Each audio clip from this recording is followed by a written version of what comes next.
Billionaire CEO gets locked in a room with his assistant and a night of revelations unfolds. But before we dive into the full story, let me know where you're watching from and what time it is. Now, subscribe to the channel and let's get started. The crystal chandeliers sparkled overhead in the opulent lobby of the Grand Fleur Hotel, illuminating velvet drapes and polished marble floors. It was nearly midnight, and most guests had long since retreated to their sumptuous suites or glamorous events upstairs. Yet outside Suite 780, a figure in an impeccably tailored suit stood with his phone pressed against his ear, frustration etched across his features. This figure was none other than Nicholas Gray, the billionaire heir to Gray Industries, a conglomerate that spanned everything from luxury automotive lines to cutting-edge tech. Only a few hours earlier, he had been on a private jet to finalize a high-stakes deal abroad. Now, he found himself wandering the hushed corridors of the Grand Fleur in search of his suite, with a corporate crisis overshadowing his every thought. "Look," Nicholas hissed into his phone, trying to keep his voice low to avoid disturbing the sleeping guests nearby. "I need those documents sent to my personal email within the next 10 minutes. I don't care if it's midnight. The international partners expect an answer by sunrise." On the other end of the line, a finance director droned apologies and excuses, only heightening Nicholas's impatience. Dark circles under his eyes hinted at the sleepless nights he'd endured these past few weeks. Every new day seemed to unearth another snag in the multi-billion-dollar acquisition he was orchestrating. He exhaled. The hallway lights flickered momentarily, heightening the silence around him. At last, he tapped his phone screen to end the call, prepared to storm into what he assumed was his suite, Suite 780, the hotel's most expensive penthouse.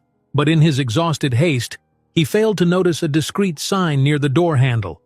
"Maintenance in progress, Suite 781. The keycard slot blinked green. The door clicked open. Nicholas stepped inside and froze. Instead of the polished lounge he expected, a place where a butler might await with champagne, he found a single reading lamp casting a soft glow across a plush but modest sitting area. To the far left was a desk covered in neat piles of documents and a half-open laptop. A large suitcase stood in the hallway, partially unzipped, showing simple office attire and a few folded t-shirts. Even in the dim light, it was evident that this was not the opulent penthouse suite he'd reserved. No marble floors, no second-level spiral staircase, no private terrace. He frowned, double-checked the brass plaque on the inside of the door, Suite 781. But before he could back out, an unexpected voice startled him. "Mr. Gray?" A woman in pressed navy slacks and a crisp blouse appeared in the doorway that led from the tiny kitchenette. She held a bottle of water in one hand and wore an expression hovering between shock and mortification. She was Lucy Walsh, his executive assistant, loyal, diligent, and, for the past 2 years, the one person who managed to keep Nicholas's chaotic schedule in any form of order. For Lucy, the Grand Fleur was both a temporary office and a refuge during high-stakes negotiations, the perfect spot to coordinate calls with global contacts day and night. She had asked to stay in a standard suite, far from his knowledge, hoping to spare him from any additional fuss or sense of obligation. Nicholas blinked, genuinely confused. "Lucy?" He glanced down at his keycard, then at the door behind him. "I was sure this was mine. Must be an error at the front desk." Her eyes flicked toward the open laptop, the scattered notes about tomorrow's investor meeting, and then back to him. His presence radiated tension. He looked ready to snap. She set down her water bottle carefully. "These older hotels sometimes mix up the keycards. Don't worry, I'll ring the staff. You must be exhausted."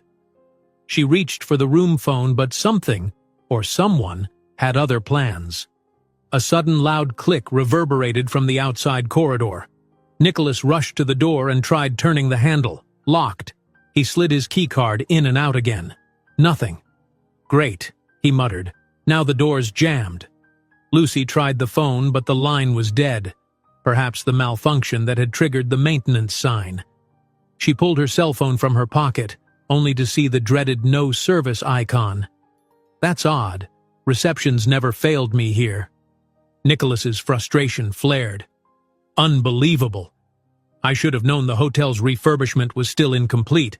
The front desk said my suite was ready. Meanwhile, I stumble in here instead. He exhaled, scanning Lucy's modest accommodations. Don't worry. Hotel security will figure it out soon. But as the moments stretched on and repeated attempts at the handle proved fruitless, the reality set in. They were stuck. Outside, the hallway was quiet and vacant at this hour. The walls, thickly insulated to maintain the five-star hush, muffled any attempts to call out. And with the front desk staff likely minimal after midnight, rescue might be slow in coming. It appears we're in for a long night, Lucy observed wryly, folding her arms. Her pragmatic nature clicked into place. Have a seat. Let's try to contact them online. But the internet refused to cooperate. She fiddled with the connection for a solid 10 minutes. No luck. Nicholas's phone, for reasons beyond explanation, lost its signal the moment he stepped inside. The suite seemed to be in a dead zone, cut off from the world outside. Lucy exhaled. Might as well get comfortable. I have water and... She rummaged through a small snack basket, producing a single protein bar and some mixed nuts. I wasn't expecting company, but it's something. Nicholas ran a hand through his hair, letting out a rueful laugh. You're well prepared, Ms. Walsh, even in a crisis. His tone was lighter, a deliberate departure from the frustration that had weighed on him earlier. He recognized Lucy had saved him from countless missteps in business, and ironically, here she was again, his unexpected partner in a new predicament. They settled into the sitting area, a single lamp illuminating the anxious set of Lucy's shoulders and Nicholas's tired eyes. The clock on the desk read 12:30 a.m., locked in a standard suite with only her assistant for company. This was decidedly not how Nicholas Gray, globe-trotting magnate, planned to spend the night. But as Lucy broke the protein bar in half, handing him a piece, their usual roles, boss and employee, seemed to blur.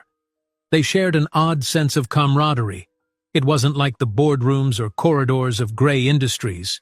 Here, there were no cameras, no formalities, just two people forced into close quarters, separated from the frenzy of business deals and million-dollar negotiations. I'm sorry, Ms. Walsh, Nicholas said softly, for barging in so late, he gestured around them, basically intruding on your space. The day's been a whirlwind. Lucy shook her head. It's not your fault. And please, tonight you can call me Lucy. I think we can drop the formalities until we're free. A faint, genuine smile tugged at his lips. Lucy, he repeated. Right. Well, Lucy, do you mind telling me why you're here, in the sense that I didn't realize you were staying at the Grand Fleur as well? I thought the company arranged an apartment for you nearby. Lucy hesitated, glancing at the scattered documents. It wasn't that she was hiding secrets, but her personal life had always been something she kept carefully separate from her professional persona. I had an apartment, she said eventually. The lease ended a couple of months ago. With all the traveling you've had me do, coordinating with foreign investors, I decided not to renew. It made more sense to stay near the offices, bouncing between corporate-provided hotels until everything settled. Nicholas nodded thoughtfully, realizing how little he truly knew about his assistant beyond her flawless organizational skills. He admired the dedication, though a pang of guilt tugged at him. Had he been so lost in his own deals that he never paused to ask how Lucy managed her own life? Silence settled, momentarily broken by a faint hum from the air conditioning. The partial glow cast long shadows on the plush carpet, intensifying the quiet tension between them. Lucy cleared her throat, deciding to lighten the mood. I'm pretty sure in more normal circumstances, she said, a slight grin forming, people would call the front desk and say, hey, we're locked in. They'd bust us out in 5 minutes. We'd be the comedic story for the staff to share tomorrow. But apparently, We're not that lucky." Nicholas laughed, a short, tired sound. "No, we aren't. Not tonight." She studied him for a moment. In the subdued lamplight, he looked older than his 30-something years, exhausted, maybe even lonely. "You do realize," Lucy ventured carefully, "you never take breaks. Not real ones. Always another flight, another meeting, never stopping to breathe. When was the last time you slept more than a few hours?" He shrugged, avoiding her gaze. "You know how it is at Gray Industries. The board expects results. The competition's fierce. My father's legacy looms over every decision I make." Lucy could almost feel the weight of unspoken burdens pushing down on him. "Yes, I know the stakes. I've seen the sleepless nights in your schedule, but I also know that you used to love painting. Or so I heard from your mother at some gala last year. She said you had a talent for it, that you'd promised her a portrait." Nicholas stiffened. She caught him off guard. It was a hobby. Before my father passed, I spent more time with a paintbrush than an executive pen." They both paused, absorbing that small confession. Before Lucy could respond, a faint mechanical click came from somewhere in the walls, followed by the overhead lights flickering again. Nicholas tensed, half standing. Was the power about to fail altogether? Were hotel staff working on the door lock? But the corridor outside remained silent, no voices or footsteps. "It's like the hotel's an echo chamber tonight," Lucy whispered, feeling an inexplicable chill creep up her spine. "This is so strange." Nicholas inhaled, letting the tension linger. Then, with a determined nod, he sank back onto the sofa. "We'll get out eventually. In the meantime, maybe we talk?" Lucy nodded, a quiet acceptance. The conversation that followed would unearth guarded pieces of who they really were. Two people trapped not just by a hotel door, but by the roles they had been playing for far too long. And so began their night of unexpected revelations, as the flickering lights cast dancing shadows and the locked door stood silent, witness to confessions neither had planned to share. Lucy tucked her legs beneath her on the small couch, letting out a slow breath. She watched Nicholas, who was pacing by the entrance, jiggling the doorknob every so often as if sheer willpower might magically release it. His earlier exhaustion seemed to vibrate into restless energy. The hum of the air conditioning filled the silence, steady and hypnotic, broken only by the occasional creak of the old suite settling around them. Finally he turned, raking a hand through his dark hair. "This is ridiculous," he muttered. "I'll give it another hour. If no one comes, I'm going to dismantle that lock myself." Lucy tilted her head, half amused. "With what tools?" "I'll find something," he shot back, though a hint of humor glinted in his eyes. "Or perhaps I'll use my phone as a battering ram." She couldn't help but grin. The tension had softened ever so slightly since they first discovered they were trapped together. "Better to keep your phone intact in case we do get a signal. I imagine you might need it when the finance director calls with those documents." That reminder seemed to land heavily on him. Nicholas exhaled and let his shoulders slump. "Right. The documents." He rubbed the bridge of his nose, exhaustion returning. "If they don't come through by sunrise, the entire acquisition deal could collapse. Months of negotiations." Lucy leaned forward, resting her forearms on her knees. "This is the merger with Atraxis Tech, correct? You've been working on that for ages." "Yes, and apparently someone on the inside is having second thoughts." He paused, swirling frustration tightening his features. "I'm not used to feeling powerless, Lucy. I don't like it." She nodded, understanding the subtle confession. "I know. You're always in control, always setting the next meeting, always deciding, but maybe—" She hesitated. "Maybe it's time you share some of those burdens. You hired me to manage your schedule, but I could do more, if you'd let me." Nicholas blinked, clearly unaccustomed to such directness from his assistant. Well, you already do plenty. You're the reason I haven't drowned in deadlines." Lucy held his gaze. Schedules are fine, but you need someone in the trenches with you, not just tagging along behind, especially with this acquisition. You realize the moment it finalizes, you'll double the company's employees, assets, everything. He broke eye contact, pressing his lips together as though her words had touched a nerve. I know, he admitted. It's just that people expect me to handle things alone. My father always said, never show weakness, never rely on anyone else. And I guess I took it to heart. A moment of silence stretched. Lucy could practically feel the weight of his father's legacy overshadowing them both. She remembered the stories she'd heard from older employees, how Nicholas's father had built Gray Industries from the ground up, how he'd been relentless, some even said ruthless. The pressure on Nicholas to be a worthy successor must have been immense. The air conditioning clicked off, plunging the room into an even deeper hush. Lucy reached to the side table, flicking at the lamp's base to see if it was still stable. The light glowed on steadily, but the uneasy hush gave the impression that the hotel itself was in a deep, slumbering state. Nicholas, Lucy ventured, surprising even herself by using his first name. Can I ask you something? Off the record? He raised an eyebrow. Sure. She inhaled, trying to gather her thoughts. You said you used to paint, that you stopped. But do you miss it? Does it ever call to you? A flicker of something, nostalgia, regret, passed over his face. I haven't touched a brush in years. Maybe I do miss it, but there's no time. Every hour I spend painting is an hour lost in the eyes of the board or the shareholders or the endless demands of Gray Industries. Is that your father's voice you're hearing or your own? She asked softly. He gave a low, humorless chuckle. Sometimes I'm not sure anymore. The lamp flickered, drawing both their gazes. Lucy rolled her neck, feeling tension knotting her muscles. The clock on the desk now read 1:10 a.m. Time seemed to inch forward slowly, each minute accentuating their strange predicament.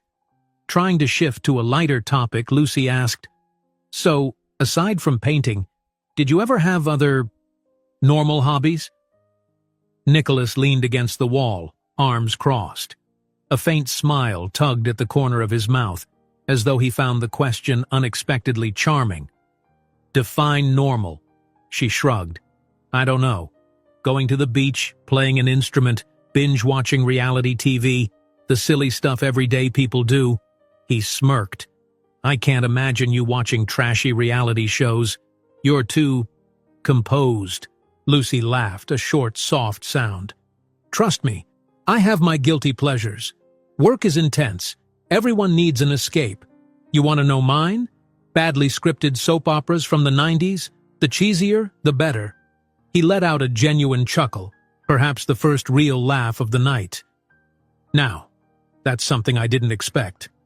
Then he appeared to consider her original question. I guess when I was younger I did normal things. Rode bikes around the neighborhood, played soccer with friends. But once my dad realized I had some knack for business, he started grooming me for the boardroom. And your mother? Didn't she step in? His expression softened. Mom tried, but my father's presence dominated everything. When he died, it became even harder to separate what I wanted from what the company needed. She was the one who encouraged my painting, though. Gave me my first easel. She's been quietly supportive, but these days she's traveling. Philanthropy events, mostly. Lucy considered that.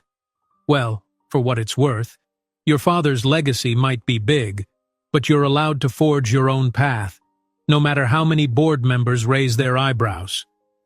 He nodded, accepting the reassurance even if it was only half believed. That's what I keep telling myself. Then, flipping the script, he ventured, What about you? Any family close by? Lucy hesitated, her eyes drifting to her scattered documents. My parents are in another state, small town. We're not estranged exactly, but we don't talk often. They worry I work too hard. They wanted me to settle down, teach maybe, have a stable life. Teach? She offered a small smile. I have a teaching degree, elementary education, but after graduation, an opportunity came up, an internship with an international shipping company. Once I stepped into that corporate environment, I discovered I liked the rush, the pace, the challenge. I never turned back. Nicholas tilted his head. So you're not from a business background? No, she said quietly. But I have a knack for organizing chaos, maybe from helping in my parents' store as a kid. They ran a tiny general shop in a quiet town, balancing ledgers, scheduling deliveries, handling customers. They used to call me their little manager. She paused, a distant look in her eyes.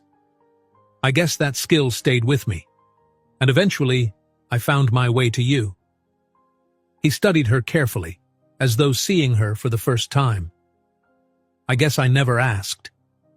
A slight flush crept into her cheeks. It's not your fault. You're busy, and I keep boundaries at work. It's easier that way, you know? Less complicated. Boundaries, he echoed. Yes, I've been told I need them too. But apparently corporate life leaves no room for personal anything. Or so I thought.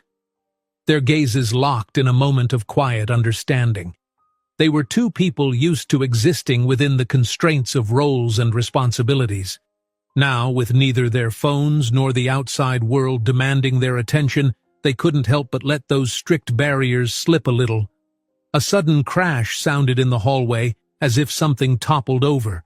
They both startled to their feet, hearts pounding. When the noise didn't repeat, Lucy exhaled. Maybe a cleaning cart?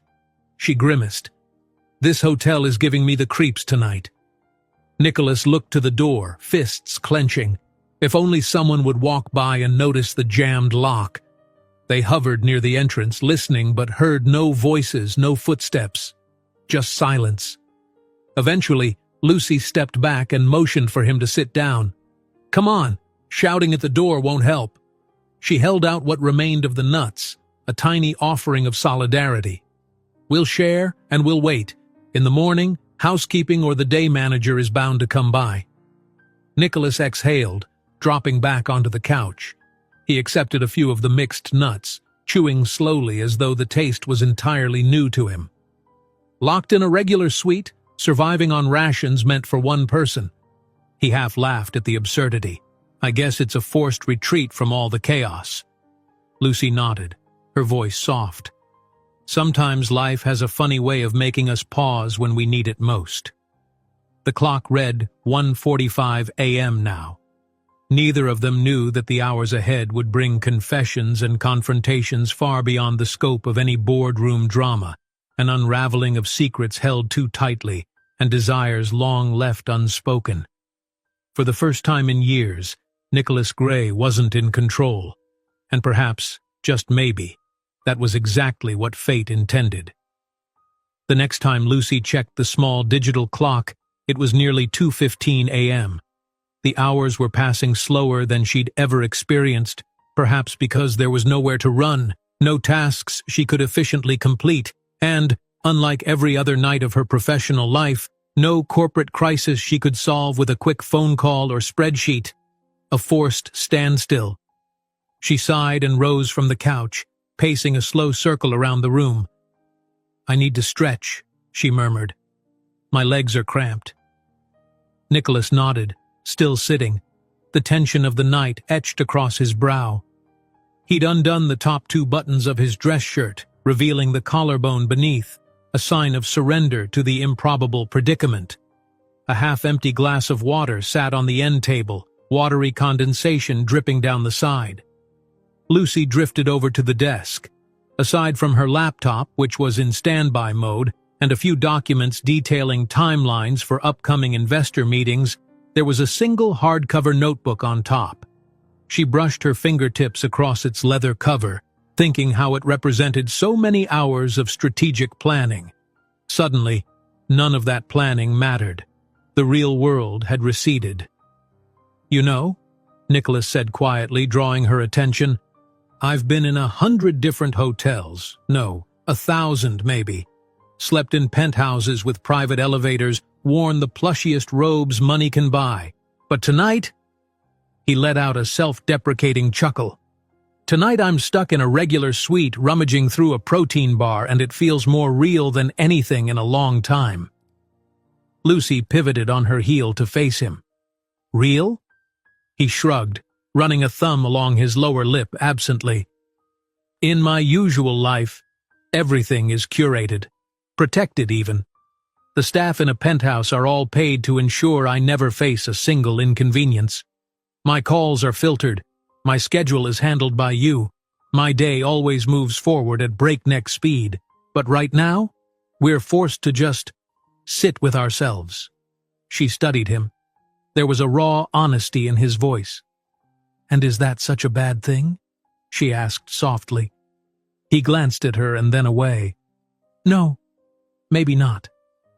The corners of her lips lifted into a small, understanding smile. Then let's make the best of it. We've still got hours before morning. Tell me something you'd never usually share with your executive assistant. Something personal. Nicholas pressed the back of his head against the couch.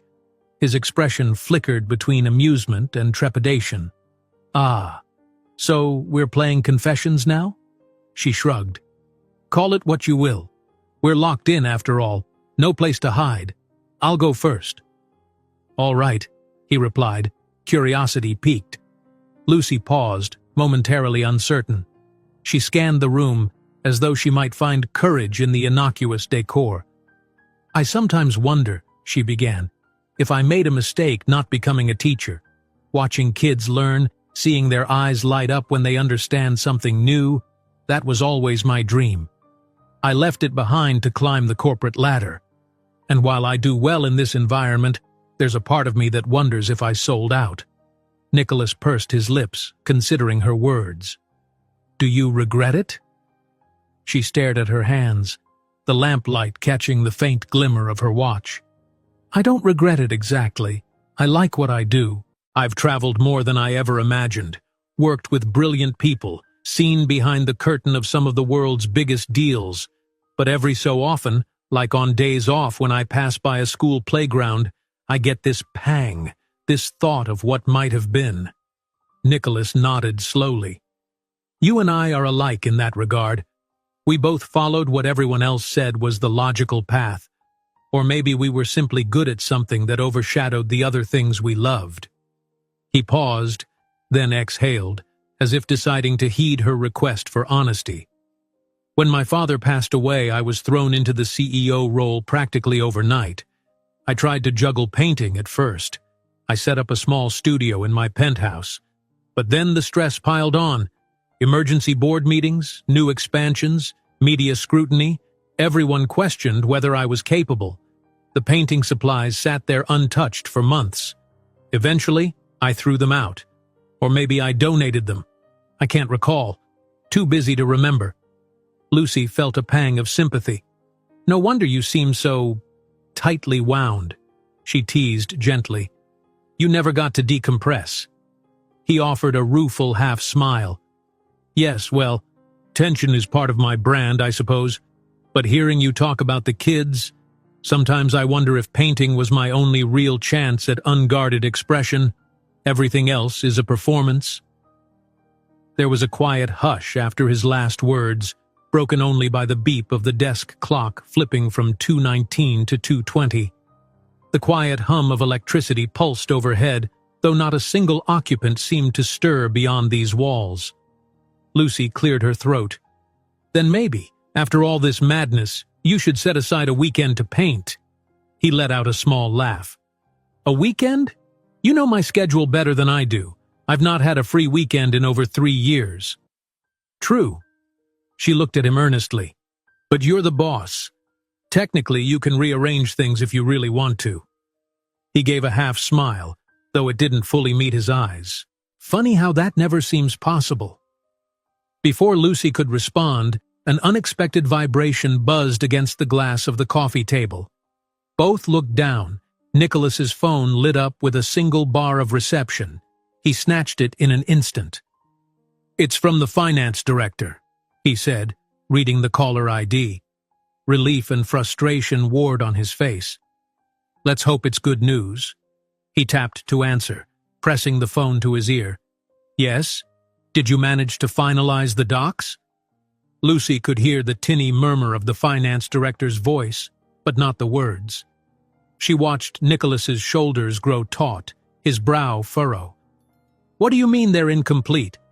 The overseas partner insisted on final figures by dawn. He closed his eyes for a moment, inhaled. "All right, recheck and send them to my personal email. He glanced around the locked room. "I'll sign off as soon as I can. Yes, hopefully within the next hour or two. Just get them done."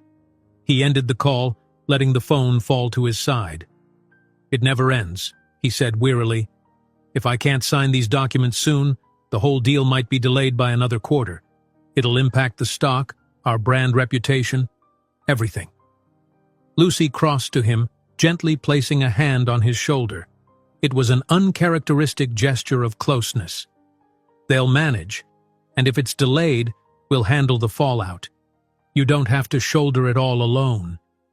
He glanced at her, a flicker of gratitude in his eyes. "Thanks." A moment passed between them, an unspoken acknowledgement that her support wasn't purely professional.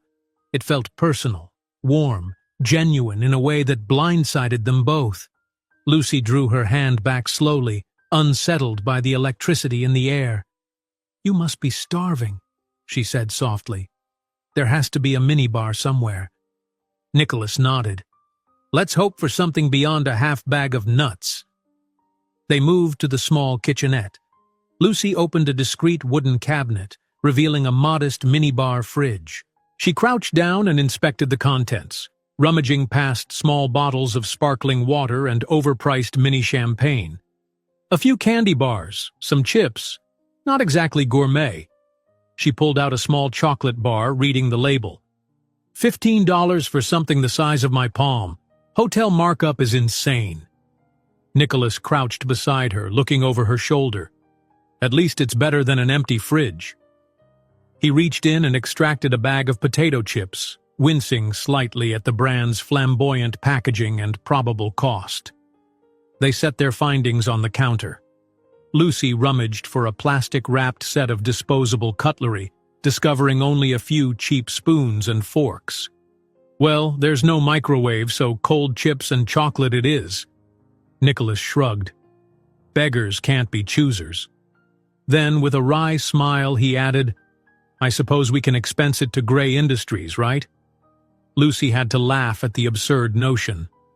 "I'll file an official expense report first thing tomorrow." They returned to the sitting area, dividing the contraband. Lucy sank onto the couch, nibbling on a square of chocolate. Nicholas opted for the chips, methodically popping them into his mouth as though it were a business transaction, precise, purposeful. Eventually, Lucy asked, "Nicholas, do you ever actually enjoy these deals you're making? I mean, the acquisition, the expansions. Do they thrill you, or is it all about living up to an expectation?" He crunched quietly, taking a moment to chew. "I used to find excitement in them, the rush of outmaneuvering competitors, forging alliances.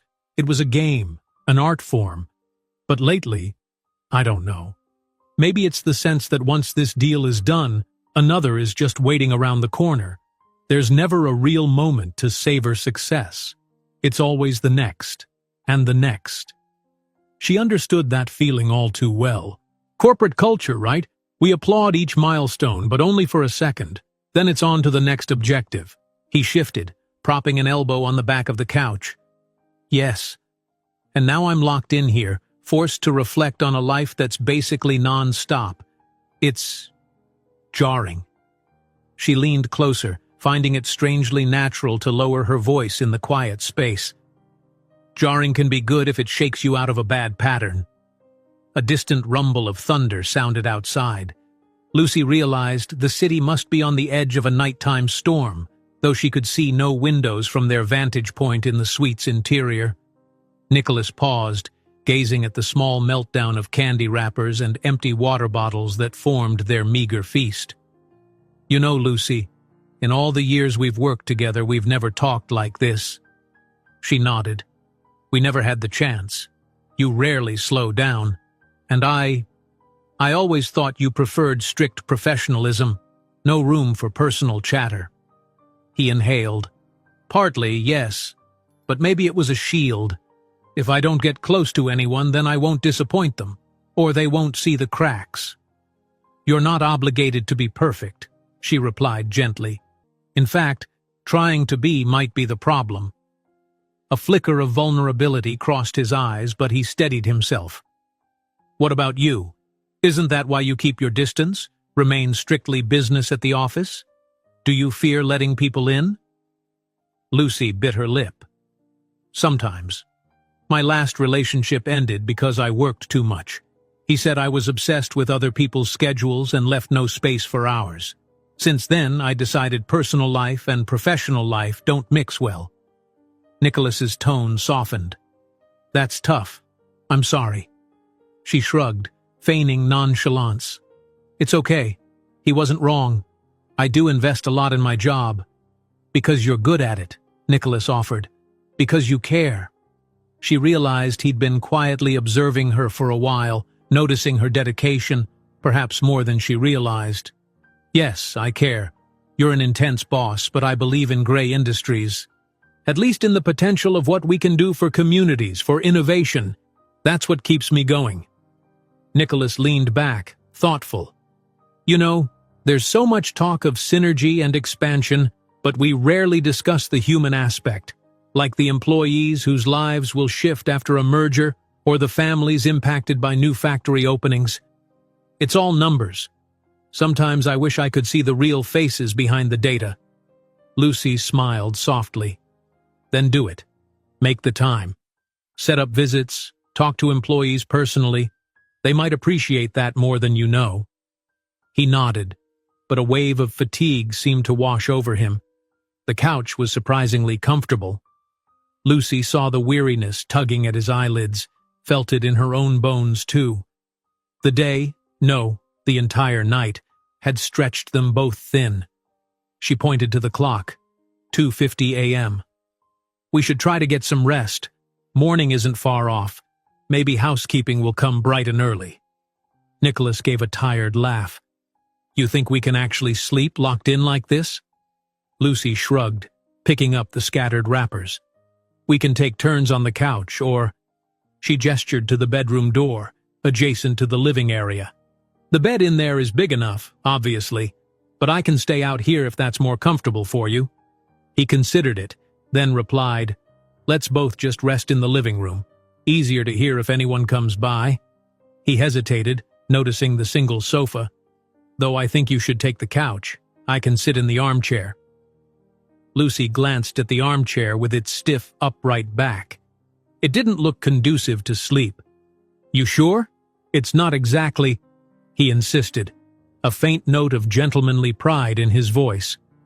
"I'll manage." She didn't argue further. Instead, she fetched a spare blanket from the bedroom closet, an extra pillow, and handed them to Nicholas. The overhead lamp was dimmed to a soft glow. Lucy curled up on the couch, hugging another pillow. "Good night," she said softly. Nicholas, settling into the armchair with the blanket draped over his legs, responded just as softly, "Good night, Lucy." Outside, the faint thunder rolled once more, a lullaby of distant rain echoing through the quiet floors of the Grand Fleur Hotel. With the phone silent and the door locked tight, two tired souls surrendered to a few hours of uncertain rest, each filled with unspoken thoughts of what tomorrow might bring, both in business and in the fragile trust beginning to form between them. Lucy woke to the quiet hush of a muted morning. For a moment she couldn't place where she was. An unfamiliar ceiling, warm lamplight casting an orange glow. It was nothing like her usual environment. Then reality settled. She and Nicholas were still in Suite 781, locked inside, awaiting rescue. She yawned, stretching her arms. The couch wasn't the worst place she'd ever slept, but her neck felt stiff. She glanced over at Nicholas, who was half slumped in the armchair, blanket sliding from his shoulders. In the gentle light, with his eyes closed, all the tension in his face smoothed away. He looked unexpectedly peaceful, vulnerable even. Her heart twinged at the thought. How many times had she seen him this still? Probably never. Nicholas Gray in the office was always in motion, always exuding that unstoppable energy. This quiet man, breathing softly in the early morning hush, felt like a stranger she was only now beginning to know. After a few seconds, she carefully eased off the couch, padding toward the small kitchenette on bare feet. The overhead light in the main area was still dimmed, allowing her to preserve the serene moment. She tried the light switch in the kitchenette. It flickered on, illuminating the tiny space. Lucy searched for coffee or tea, any sign of something to ease them into the morning. The cupboards revealed only a single sachet of instant coffee and a battered electric kettle. With a shrug, she filled the kettle, flicked it on, and hoped the ancient device still worked. A short time later, steam curled from two modest paper cups. One contained instant coffee. The label read, "Rich Roast," though she doubted it. And the other just hot water she planned to mix with a bit of leftover chocolate powder from the minibar. Not exactly a gourmet breakfast, but it was something. Halfway through this process, Nicholas stirred. She glanced over to see him stretching, blinking as he tried to orient himself. Their eyes met across the suite. For a fleeting second, Lucy felt a warm sense of camaraderie, like they'd weathered some small but intimate storm together. "Morning," she said softly, stepping into the living area with the two cups. He rubbed the back of his neck. "Morning." Then, as if remembering everything, he grunted, "We're still here." Lucy handed him the instant coffee. "I'm not sure if it's any good, but it's hot." He accepted the cup, inhaling gingerly. "Smells like coffee. That's enough for me." He sipped and grimaced slightly, though the warmth seemed to perk him up. "Thank you."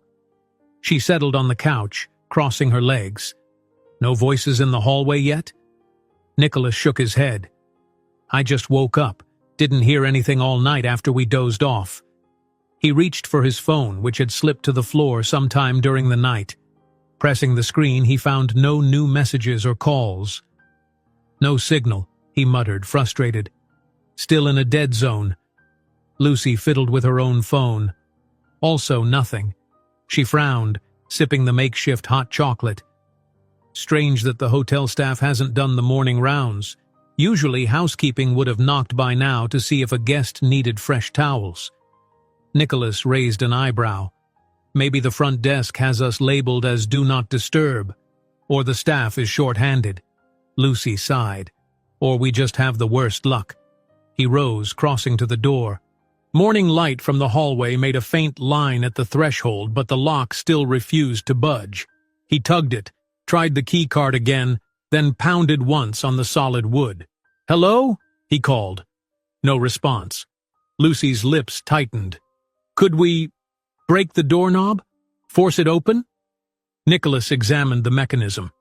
"It's an older metal lock, presumably heavy-duty, and I don't see a set of tools. Maybe we could use a hanger or something from the closet, but we risk damaging the door from the inside. The hotel might hold us liable." He let out a sigh. Better to wait for staff to come around. She nodded, though impatience gnawed at both of them. Another few hours could throw a wrench into Nicholas's entire business schedule, not to mention her own. But so far, fate had decided they needed more time in forced solitude. With no immediate solutions, Lucy and Nicholas set aside the matter of the door. They turned on the TV to catch any local news, only to find static on most channels.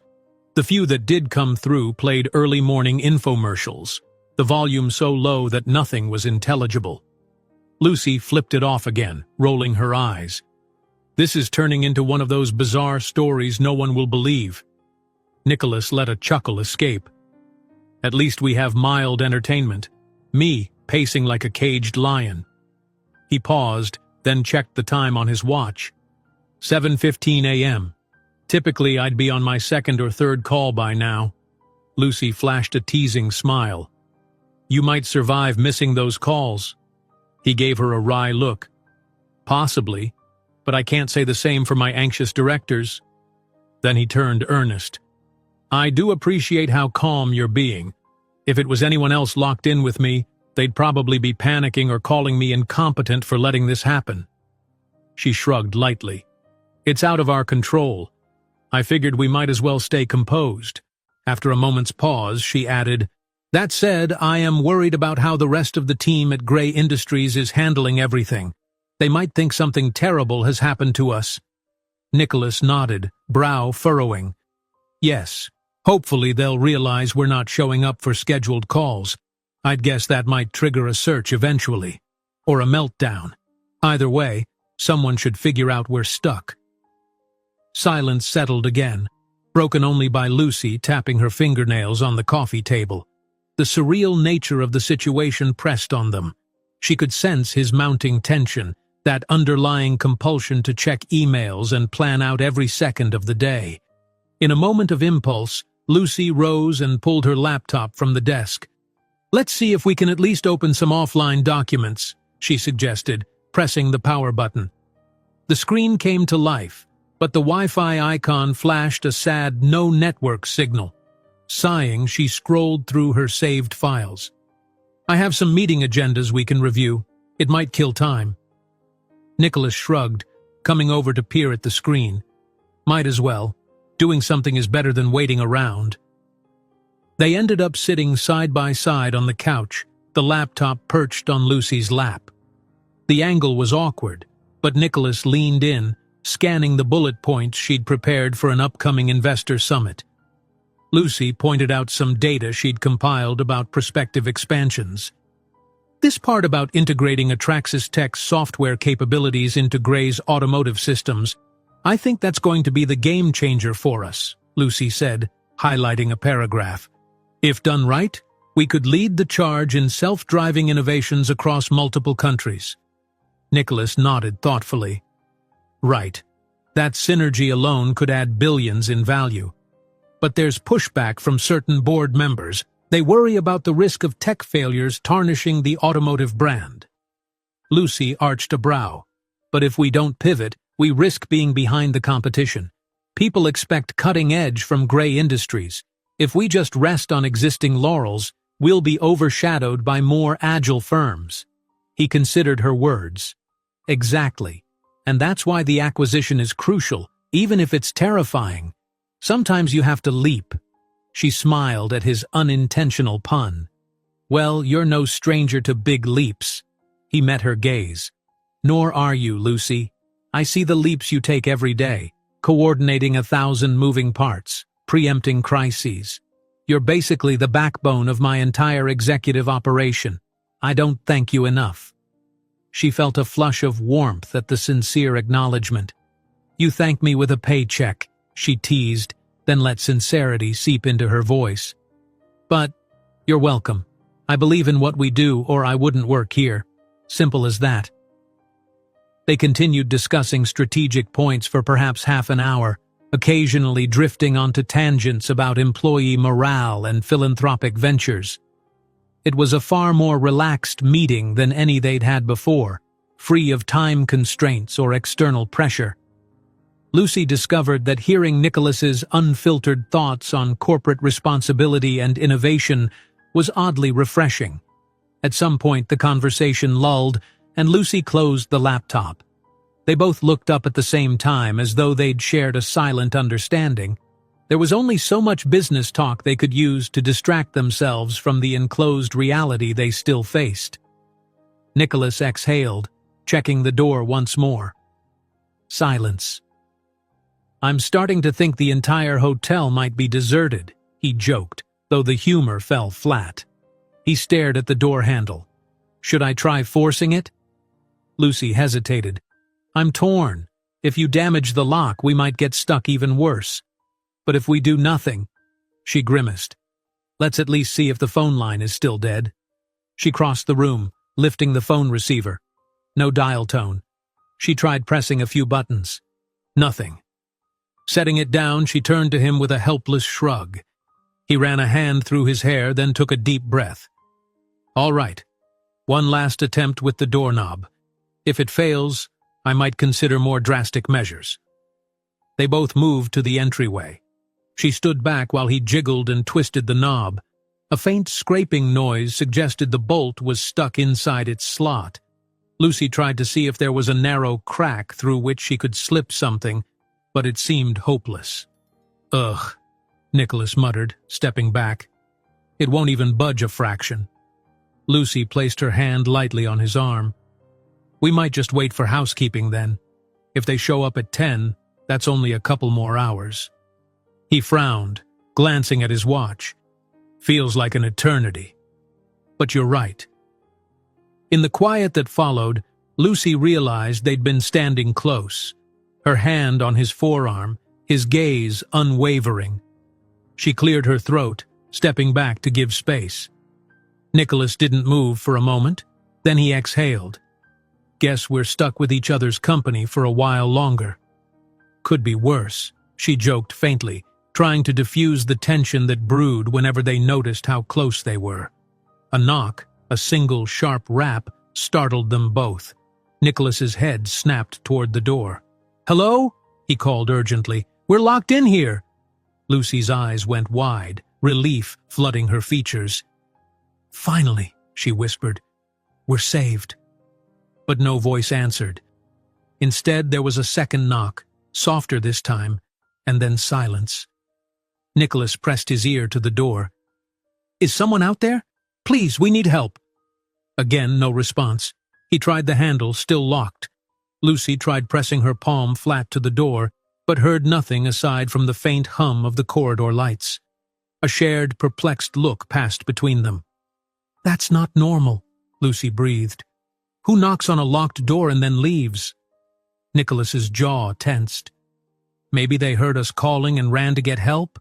She pursed her lips, uncertain. The hotel suddenly felt more eerie than ever. Something about that solitary knock set her nerves on edge. They lingered by the door for a few moments, straining to hear footsteps or voices. Nothing. The hush returned, heavy and unexplained. Finally, Nicholas stepped back, exchanging a worried glance with Lucy. "I have no idea what's going on, but let's not panic. If they came by once, maybe they'll return with a manager or maintenance." Lucy nodded, though an uneasy feeling coiled in her gut. Sure, that must be it.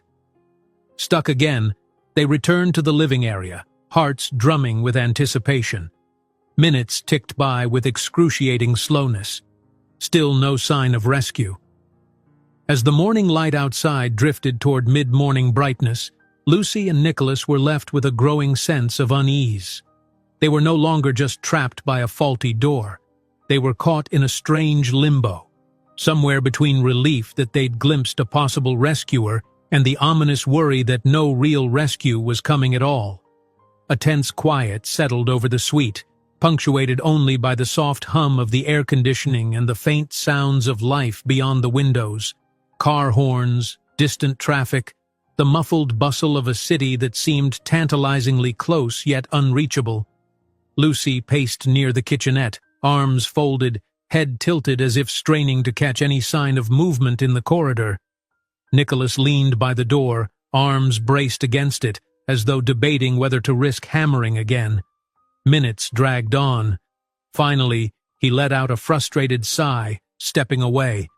"I can't just stand here hoping someone comes back. We already tried calling out." He eyed the door handle. "I might have to force this open, liability or not." Lucy nodded, biting her lip. "We tried everything else. And that strange knock, maybe it was just another guest, confused or half asleep. Or maybe housekeeping realized the door is broken." She gave him a measured look. "Do it carefully, if you can." Nicholas exhaled, rolling up his shirt sleeves. He strode to the closet and rummaged through the few items Lucy had there. A spare hanger, a small travel iron, a collapsible umbrella. None of it looked particularly useful for breaking a lock. But at the bottom, he found a slender metal rod, a piece of an old suitcase handle that had snapped off at some point.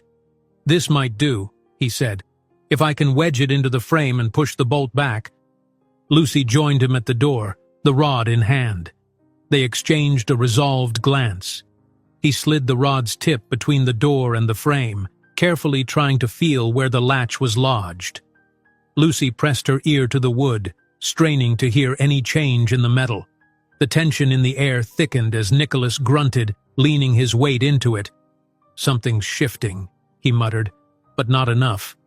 He jiggled the handle at the same time, hoping for that sweet spot where everything might align.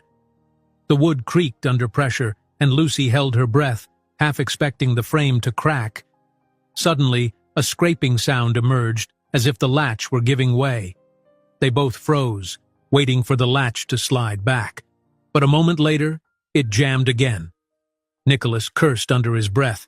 "It's stuck good. Let me—" Before he could finish, the rod snapped in two with a resonant metallic twang.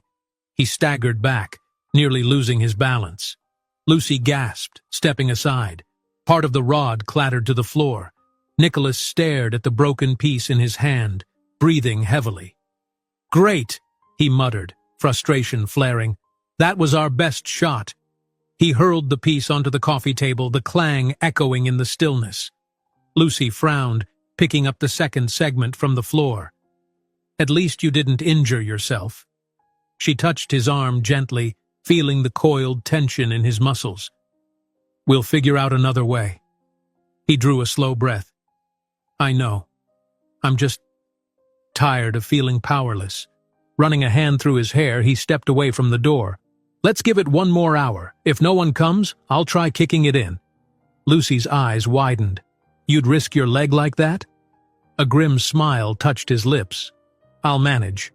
This is a sturdy door, but I'm not exactly frail. And I can't stay in here indefinitely." She exhaled, recognizing that his frustration was reaching a breaking point. Perhaps they should refocus. Let's see if we can find anything else in the suite that might hint at why the lock is jammed or if someone left a clue."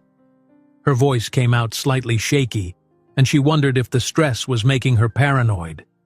Still, the silence of the corridor and the bizarre knock earlier gnawed at her. Nicholas, calmer now, nodded. "Good idea. Maybe we'll discover some maintenance note that says, 'Faulty lock, do not close door.'" They set about examining the suite carefully. Lucy peered behind the curtains and furniture, searching for anything that might be out of place.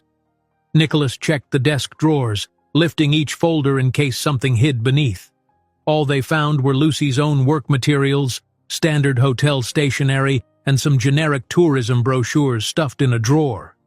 Then Lucy remembered the small housekeeping closet beside the bathroom door. She opened it, half expecting to see towels or a vacuum. Instead, there was just a stack of neatly folded bedding and an empty ironing board. No sign of any note or hidden message. "Nothing," she mumbled. "It's just a normal suite with a jammed door." Nicholas gave a short laugh. "We'd be the only two people in the world to find that suspicious." He slumped onto the couch, dropping his head into his hands. "Meanwhile, my finance director is probably going berserk and the investor calls—" Lucy sank down next to him. "Shh. Stressing about it won't help. Maybe talk about something else for a bit?" She forced a small smile. "We could continue last night's confessions? Unless you feel we covered enough personal ground?" He raised his head, a thoughtful expression replacing the frustration. "We did talk more than we ever have." Pausing, he studied her. "But I'm not sure we covered everything. Like, I still don't know your favorite color." She let out a gentle laugh, relieved at his attempt to lighten the mood. "I didn't realize you wanted that detail, Mr. Gray." He rolled his eyes, a hint of a grin. "We're off the clock. It's Nicholas. And yes, I'm curious." Lucy leaned back, crossing her arms in mock seriousness. "Lilac. Sort of a soft purple. I like how it's calming." Nicholas nodded. "Lilac," he repeated as if memorizing. "I like that." He fiddled with his watch, then cast her a sidelong glance. "Anything else you want to tell me about your personal preferences? Favorite season, maybe?" She pursed her lips playfully. "Autumn. The air feels charged, but in a cozy way. Sweaters, hot drinks, leaves changing color. Plus, it reminds me of new beginnings, maybe from all those years of school." A wistful look crossed Nicholas's face. I get it. Autumn has that crispness. I like winter, though. The world slows down. Everything looks clean when it snows. Less hustle, more reflection.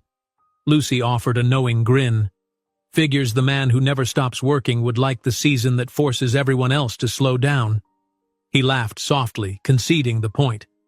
Touché. Then, as if on impulse, he asked, "What about music? What do you listen to?" She brightened. Indie folk mostly, though you might catch me blasting 90s boy bands if I'm in a nostalgic mood. The corners of his mouth lifted. Now that, I would pay to see, my cool-headed assistant belting pop anthems. She chuckled. Well, if we ever get out of here, maybe I'll show you a playlist. He nodded, eyes flicking toward the door as if something might have changed in the last few minutes. Deal. A subtle pause, then. I guess it's my turn to confess random details. My favorite color is teal, and ironically, I'm more of a classical music person. I used to listen to it while painting. Something about orchestral compositions helped me concentrate on each brushstroke. Lucy tilted her head. Teal, classical music. Noted. That suits you somehow. Refined, but with a bit of edge. He held her gaze, the small space between them charged with an unexpected warmth. Her earlier words rang in her mind. So we're playing confessions now? Indeed they were, and it felt strangely intimate to exchange such trivial details amid the tension. They continued like that for a while, trading little pieces of themselves that had never surfaced in the whirlwind of corporate life. Favorite foods, funniest childhood memories, the last movie each had actually seen in a theater. Time slipped by in quiet conversation, and Lucy found herself momentarily forgetting the locked door. Eventually, a lull settled in, and Nicholas's smile faded. Lucy, about something you said last night, regarding your ex who left because you worked too much. Do you regret that relationship ending? Her expression grew solemn. Not exactly regret. It just opened my eyes. I realized I had to be more mindful, more balanced. But then the job demands grew and I fell back into old habits. Maybe it wasn't meant to be with him. He nodded, letting the thought hang. Balance is hard to find in our line of work. His gaze drifted, seemingly lost in his own regrets or memories. She offered a gentle reassurance. Hey, if you're worried about never painting again or missing out on personal milestones, there's still time to change. Is there? He murmured, looking almost vulnerable. I've built a reputation, a lifestyle. People expect me to be a certain way, and I've neglected the simpler things for so long. Lucy laid a hand on his. You can start small. A day off here, an evening painting class there. She smiled softly. I promise to keep your schedule afloat. Nicholas squeezed her hand just briefly before letting go. A flicker of something deeper passed between them, but neither spoke it aloud. A sudden noise from the hallway jerked them to attention. Footsteps, more than one pair by the sound. Nicholas shot to his feet. Lucy joined him, heart pounding. Finally, someone? They hurried to the door. Nicholas pounded on it. We're in here, he called. The lock is jammed. Shuffling sounds and low voices drifted through. Lucy pressed her ear against the door, straining to catch actual words. She made out muffled sentences, someone saying, "Told me it was this sweet. Keep quiet. Handle it." Then, abruptly, the footsteps moved away, fading in the distance. "No!" Lucy exclaimed. "They're leaving!" She banged on the door. "Hey, don't go!" But the corridor returned to silence. No one answered. Nicholas swore under his breath, frustration spiking again. Lucy stepped back, unnerved. What is going on? Why won't they open the door? Nicholas stared at her, face set in grim confusion. I'm not sure, but something's definitely off. That wasn't regular housekeeping. Her pulse hammered. Should we be worried? Could someone be trying to keep us trapped? He hesitated. We might be overthinking it, but we can't ignore how strange this is. Glancing at the clock, pushing closer to 10, he set his jaw. "All right, I'm done waiting politely. Next time I hear even a whisper out there, I'm yelling until they open up, or I'll break the door down." Lucy, feeling a chill of foreboding, nodded in agreement. "We can't just sit here. Something's clearly not normal. Let's stay alert." They retreated from the door, tension thrumming through their bodies like a shared current. Whatever was happening beyond that locked entrance, it no longer felt like a simple hotel oversight. And as the morning wore on, both realized that before this was over, they might uncover truths neither ever anticipated, about the people outside, about each other, and about themselves. The next half hour crawled by in uneasy silence. Lucy tried to busy her mind by rechecking her notes on the investor presentations, flicking through slides on her laptop that she'd practically memorized. But her attention kept snapping back to the door, her heart pounding whenever she recalled those mysterious footsteps and hushed voices just outside. Nicholas paced in slow laps around the suite, occasionally pausing at the door to listen. His tension radiated in each clipped step, each glance toward the hallway. Twice, he whispered that he thought he heard faint thumps or muffled speech, but every time they rushed over, all went silent again. "This isn't making any sense," Lucy muttered, clicking the laptop closed. "If the hotel staff found us locked in by accident, they'd at least respond to your calls, right?" Nicholas nodded tersely. "Yes, even if the lock is broken, they'd shout something like, 'Hold on, we'll get help.' Instead, we've heard practically nothing, just those short, nervous conversations." His eyes narrowed, scanning the floor. Could it be criminals? Some weird inside job at the hotel? Lucy shook her head, uneasy. The Grand Fleur is upscale, but that doesn't mean it's immune to, well, wrongdoing. Or maybe... She bit her lip, considering a wilder angle. "Maybe someone specifically wants to keep you in here, away from your business obligations." Nicholas paused. "That's an extreme measure. But in my world, I'd be naive to assume it's impossible." His voice carried a hint of bitterness, as though the idea of sabotage felt frighteningly plausible. Lucy's mind churned over the bigger picture. Nicholas was a billionaire, the CEO of a major conglomerate. Any number of corporate rivals might benefit from stalling him at a critical time. But an actual kidnapping attempt? Here, inside a prestigious hotel? It felt more like a paranoid movie plot than real life. Still, too many details weren't adding up. She glanced at the desk, where her phone sat useless. "There's got to be a landline phone somewhere else in the suite we haven't tried yet. Sometimes bigger suites have multiple jacks." Nicholas lifted his chin, scanning the walls. "Let's check the bedroom more thoroughly. We gave it a glance, but maybe there's a second phone on a bedside table." They moved toward the bedroom door. Unlike the living area, the bedroom had thick curtains drawn shut, letting only a sliver of daylight in. Lucy flipped the light switch, revealing a king-size bed with crisp white linens, a tall dresser, and a modest nightstand. She hurried to the table on the left side of the bed, empty. On the right side, another stand with a small drawer, but no phone. Nicholas checked near the television in the corner. Nothing. No phone jack, no house phone. He exhaled, frustration mounting again. "Nothing here." Lucy sighed. It was worth a shot. Maybe the idea that larger suites have multiple phones doesn't apply here, especially since this room is, well, standard. Nicholas walked to the window, tugging the curtains aside. The view overlooked the hotel's rooftop restaurant terrace, though they were several floors above it.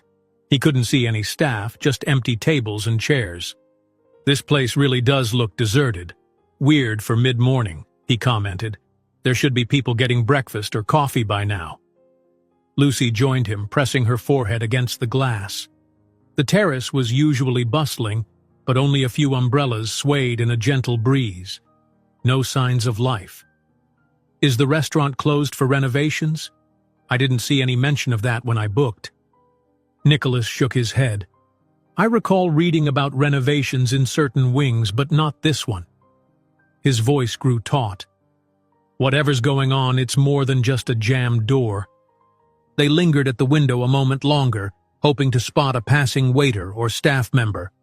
A moment later, Lucy pointed to something near the far edge of the terrace, a shadow that moved behind a pillar. She squinted, but couldn't make out any details. The figure disappeared an instant later.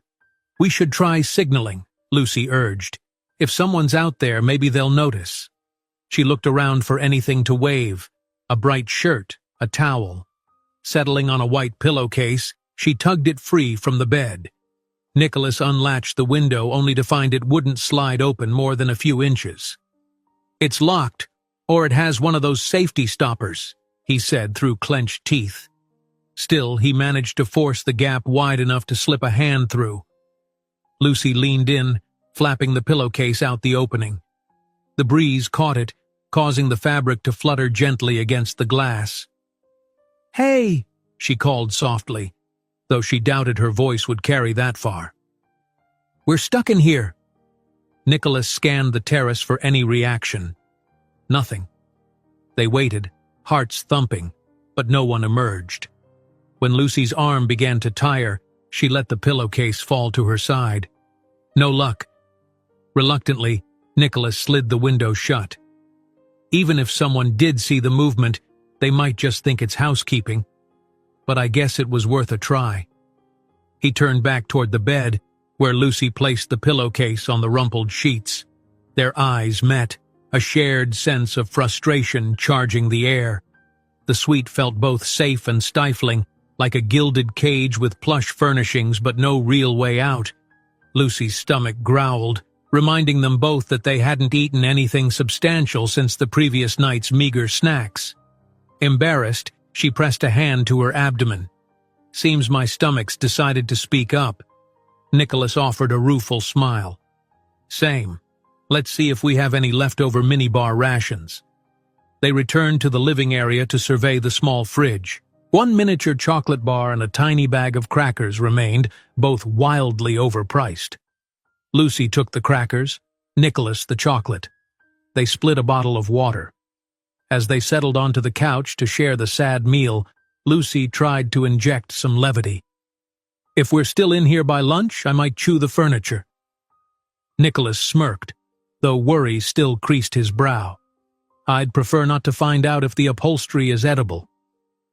They ate in relative silence, each nibbling slowly, trying to make the morsels last.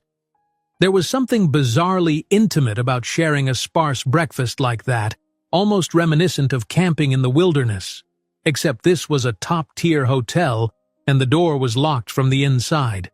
When they finished, Lucy folded the empty wrappers, placing them on the coffee table. Nicholas checked his watch. 10:38 a.m. She caught the flicker of dread in his eyes. He had calls, signings, duties piling up. She laid a hand on his arm gently. "We'll get out. If not by housekeeping, then you'll break the door, or the staff will realize the suite is locked from the inside.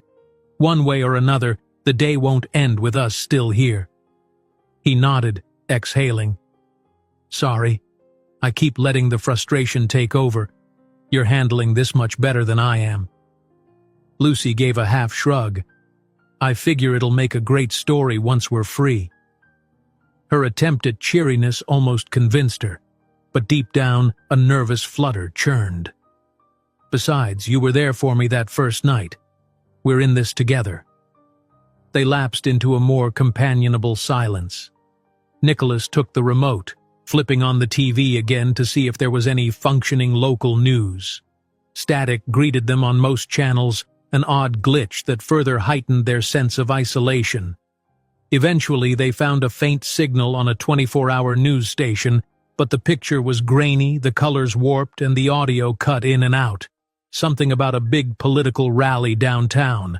No mention of any hotel fiasco. Lucy frowned. So either no one knows we're locked in, or no one cares. Or they're all busy with bigger events. Nicholas set down the remote with a sigh. If only we had a stable phone line. Maybe if we found the utility or phone panel in the suite, we could reset it. She snapped her fingers in realization. In older hotels, phone panels are sometimes in a closet or behind a service hatch. Let's check the corridor wall inside the suite near the door. They walked over to the entryway again. Sure enough, on the side opposite the bathroom, a small rectangular panel sat flush with the wall, painted over multiple times. Lucy pried it open with her fingernail. Inside, a maze of wires and an antiquated circuit board glinted under the overhead light. Nicholas crouched down. "I'm no electrician, but maybe if something is disconnected, we could fix it." He fiddled with the wires gently, not wanting to cause sparks. Each set of wires seemed to correspond to different color codes. Lucy leaned over his shoulder, scanning the cables. "They're all clipped in, nothing obviously loose." She pointed to a tiny switch near the edge of the board. "That might be a circuit reset?" Nicholas flicked it off, then on again. They both paused, waiting. Nothing changed. No beep, no sudden dial tone from the phone. Disappointed, he closed the panel. Worth a try. Defeated, they sank back to the living area. For a while they just sat, heads bowed, shoulders slumped, as though the suite itself had become an adversary they couldn't outmaneuver. Lucy tried not to let the stifling worry consume her, but the quiet pressed in on every side. Eventually she straightened, pushing back from the couch. "I won't just give in. Let's do one more thorough search. Maybe there's a hidden maintenance door or a connecting door to another suite we overlooked." They combed the perimeter, checking each wall panel, each section of molding. Nothing. On the far side of the bedroom, Lucy ran her hand along the baseboard. Suddenly her fingers snagged on a slight indentation. "Nicholas!" she called in a hushed voice, heart thumping. "There's something here." He rushed over. She pressed a bit more and a small panel popped free, no larger than a ventilation cover. It opened onto a cramped crawl space, dark and dusty, with only a faint sliver of light coming from somewhere beyond. Lucy's eyes widened. This could be an access route for maintenance, maybe for electrical or plumbing. It's small, but... Nicholas eyed it, then looked at her. Small might be an understatement. I don't think I could fit. He was right. The opening was extremely narrow, but Lucy, more petite, might just squeeze through if she didn't panic. She swallowed hard at the thought of navigating a dark, confined space. "If it connects to another suite or a hallway," she said, voice trembling slightly, "we could escape, or at least get help." Nicholas's hand touched her shoulder. "Lucy, that's risky. You don't know what's in there. Live wires, rodents, and what if you get stuck?" She inhaled, steeling herself. "We're running out of options. We need to do something. Just help me in. If it's too tight, I'll back out." He studied her face, concern evident, but after a moment he nodded, understanding her resolve. "All right, but I'm right here. Yell if something goes wrong, and I'll pull you back." With a determined nod, Lucy set aside her nerves. She grabbed her phone, switching on its flashlight function. Slowly, she lowered herself to the floor and maneuvered so she could slide headfirst through the narrow opening. Dust tickled her nose, and the claustrophobic darkness threatened to spike her anxiety. Nicholas knelt behind her, hands on her ankles, guiding them gently so she wouldn't scrape against any sharp edges. "Careful," he breathed. "Take it slow." Lucy's shoulders squeezed through the gap, the phone's light revealing a dusty tunnel lined with old pipes. The smell of stale air and metal assaulted her senses. She wriggled farther. Her arms trembled with the effort, but at least the space was just big enough. "See anything?" Nicholas asked, his voice echoing faintly from behind. She peered ahead. "The passage goes on for a few feet. I can't tell yet where it leads." She took a shallow breath, inching forward. Then she froze. A faint scratching noise sounded somewhere in the darkness, like something scuttling across metal. Her heart lurched. She forced down panic, glancing back at Nicholas's concerned face in the opening. "I'm okay," she whispered, more to reassure herself than him. She inched further until her hips cleared the panel. Nicholas kept a gentle hold on her calves, making sure she didn't vanish entirely. The phone's beam illuminated a short horizontal shaft. Toward the end, she spotted what appeared to be another grate. Maybe it opened to another room? Summoning courage, Lucy pressed on. She reached the grate, gave it a tentative push. It rattled, but didn't budge. Frustration flared. If it was locked, this plan might be futile. She pressed harder, shifting her weight. All at once, the grate popped free with a jarring clatter, revealing a burst of brighter light. She froze, squinting into the new space. It looked like a small maintenance closet, buckets, mops, cleaning supplies scattered about. Her heart soared. "Nicholas," she said excitedly, "I think it's a housekeeping area." His relieved exhale drifted through the crawl space. "Can you get inside?" She wriggled, pushing her shoulders past the open grate. It was a tight fit, but she managed to half-tumble into the closet, gasping as she found her footing. Dust swirled around her as she slowly stood upright. Shining the phone light around, she confirmed it was indeed a narrow housekeeping closet, with a door at the far side. She tried the handle. Unlocked. Turning to the grate, she called back softly, "Nicholas, I'm in. The closet door is unlocked. Let me see if I can open it and let you in from the hallway." "Go for it," he whispered back, excitement lacing his tone. With her phone in hand, Lucy reached for the closet door's knob. It clicked open easily, revealing a brightly lit corridor. She stepped out, blinking at the sudden brightness. The hallway looked similar to the one outside their suite, ornate carpets, old-fashioned wallpaper. But it was definitely not the same corridor as seventh-floor rooms. In fact, there were no room doors in sight, just unmarked double doors down one end and an elevator at the other. Heart fluttering, Lucy glanced around. No sign of the front desk or any staff.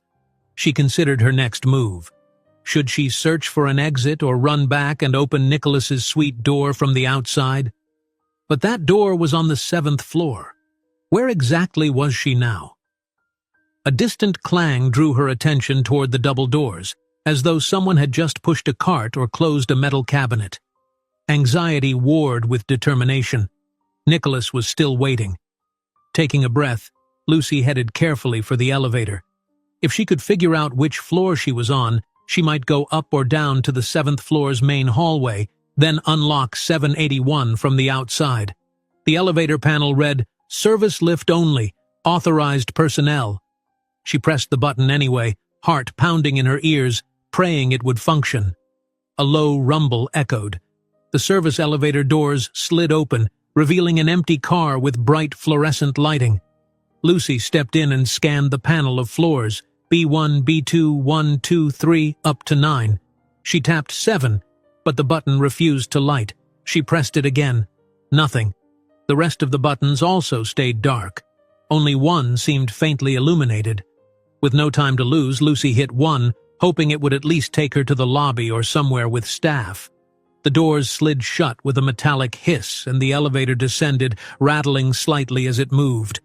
She clutched her phone, glancing at the screen. Still no reception. "Please let there be staff on the 1st floor," she murmured under her breath. The elevator jerked to a halt. The doors slid open onto a dim corridor, certainly not the hotel lobby. A sign reading, "Storage rooms authorized personnel only," hung overhead. The lighting was weak, flickering from a few old bulbs. Before Lucy could decide whether to step out, she heard voices, muffled but close. She peered around the open elevator doors. 2 figures in dark uniforms were pulling a large trolley of linens. One turned slightly, and Lucy glimpsed the words, "Grand Fleur Staff," on the pocket. Relief surged. Actual hotel employees, at last. She waved, stepping from the elevator. "Excuse me, please, I need help," she called, voice echoing in the corridor.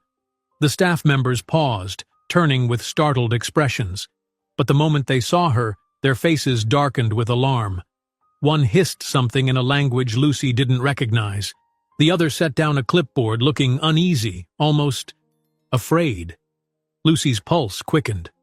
"We're stuck in a suite upstairs," she explained urgently. "The door is jammed and we can't get out. Can you notify the manager?" Or security?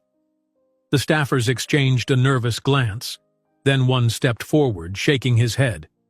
"You not supposed to be here," he said in broken English, eyes darting around. "This area closed." Lucy frowned, confusion twisting in her gut. "I understand, but it's an emergency. My boss, Nicholas Gray, he's locked in. Please, can you just call someone?" The men whispered to each other again. Then one gestured for Lucy to follow. "Come, we see supervisor." Her instincts wavered between caution and hope. They might lead her to a manager, or deeper into restricted areas. But she had no choice. She had to get Nicholas out. Summoning courage, Lucy nodded, her heart pounding as she followed them deeper into the bowels of the Grand Fleur Hotel, away from the bright upper floors, and further from the man still trapped, waiting anxiously for her return. Lucy followed the two staff members through the dim, institutional corridors of the hotel's lower level, each step echoing on drab tiles. The overhead lights flickered at intervals, casting elongated shadows that made the passage feel labyrinthine. She clutched her phone in one hand, prepared at any moment to flee if something seemed off. But she steeled herself. Nicholas was depending on her to find help. Every so often, one of the men glanced over his shoulder as if to ensure Lucy was still there, or perhaps to gauge her reaction. She forced a polite but tense smile each time, her mind thrumming with anxiety. They passed a door marked laundry, another labeled storage, and then a small break room with its lights switched off. Finally, they arrived at an unmarked metal door, which one of the staff members unlocked with a key card. He motioned for her to step through. Lucy's pulse hammered. On the other side was a narrow office with a single desk, a file cabinet, and a battered swivel chair. The stale air smelled faintly of mildew and strong cleaning solvents. Overhead, a single fluorescent tube buzzed, tinted a sickly yellow. A stern-looking woman in a housekeeping supervisor's uniform looked up from a stack of papers, her expression immediately guarded. One of the men murmured in a foreign language. Lucy couldn't quite place it, and the supervisor's eyes flicked toward her. Lucy attempted a polite wave. "Hello? I'm locked in a room upstairs with my boss," she began, voice trembling with a mix of nerves and relief. "We can't open the door. We need assistance." The supervisor's gaze was steely. She spoke in abrupt, heavily accented English. "Which suite?" 781. It was supposed to be vacant, but we ended up inside. The lock is jammed and no one answers when we knock or call. Please, can you radio the front desk or security?" A flash of something, worry perhaps, crossed the supervisor's face. She exchanged a glance with the two men who shifted uneasily. Then she folded her arms. "Why are you in 781? That floor is not for guests right now." Lucy's brow furrowed. "What do you mean?" "My boss's reservation was for the penthouse, but there must have been a mix-up. We ended up in 781 by accident, and now we can't leave." At that, the supervisor let out a tense sigh. "Hotel is partially closed for a private matter. Some floors remain open, some under renovation. 781 was not meant to be occupied." Lucy's heartbeat quickened. "But it was unlocked when we arrived last night. Or the key card let us in anyway. There was no sign telling us it was closed." She noticed the supervisor's guarded posture, as if every word was weighed. "Look, we just need the door unlocked. He's Nicholas Gray. He's a major figure in business. If he's missing all morning, people will worry." The supervisor frowned, then looked at the men. One shrugged, the other shook his head. After a moment of silence, she relented. "I will check with hotel management. We do not have full staff. Many are away. You wait here." Without waiting for Lucy's reply, the supervisor exited, letting the door clang shut behind her, leaving Lucy alone with the two male staffers. They stood by the corner, exchanging murmured words too low for her to catch. Lucy shifted from foot to foot, trying to remain calm. Minutes ticked by. Lucy cleared her throat, hoping to prompt them. "So, is the manager on site? Or do we have to wait for them to arrive?" Her voice came out stilted, polite but tense. One of the men shrugged again. "Manager come soon," he said curtly. His gaze drifted to Lucy's phone. "No signal?" She tried to read his intent, but his face betrayed little. "No," she answered truthfully. "I can't make calls or texts." He nodded once, falling silent again.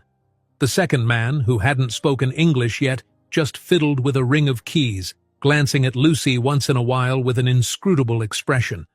The sense of being watched made her skin prickle. At length, the supervisor returned, stepping into the tiny office with a clipped, businesslike step. "I contacted the manager," she announced. "He says we will handle this discreetly. You come with me. We find a solution." Lucy's stomach twisted at the word discreetly. A solution was good, but something about their tone and manner unsettled her. Still, she forced a nod. "Yes, please. Nicholas must be worried. I need to get him out." The supervisor motioned for Lucy to follow. One staff member stayed behind, but the other trailed after them. Lucy couldn't decide if he was acting as an escort or a guard. They walked through more corridors until they reached a service elevator, an older, creaking model rather than the one Lucy had used. The supervisor keyed in a code on a small pad, and the doors slid open. "In!" she commanded. Lucy stepped in cautiously, the supervisor following. The staff member remained outside. Before the doors closed, Lucy glimpsed him glaring, or perhaps it was just worry. Then they sealed shut, and the elevator began ascending with a shudder. "Which floor are we going to?" Lucy ventured, her palms damp. The supervisor pressed her lips together. "We stop at 6, she finally said. "Management office is there." Lucy's mind raced. If the manager's office was on 6, that was one floor below the suite where Nicholas was trapped. She wondered why the manager wouldn't just meet them at 7 or let them use the normal guest corridors. She tried to quell her suspicions. Maybe this was just how the staff was instructed to handle odd situations. The elevator ground to a halt on the 6th floor. The doors opened onto a large area, dimly lit, with plastic sheeting draped across parts of the hallway. Construction materials lay scattered, buckets of paint, rolls of carpeting, sealed crates. A sign read, "Renovation, authorized access only." "Follow," the supervisor instructed. Her tone brooked no argument.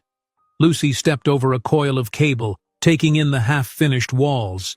They passed a row of doors labeled storage and electrical, none of them marked as a manager's office.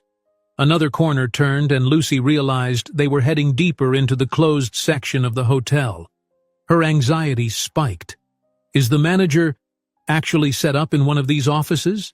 she asked, trying to keep her voice steady. "Yes," the supervisor said. "Temporary arrangement during renovation."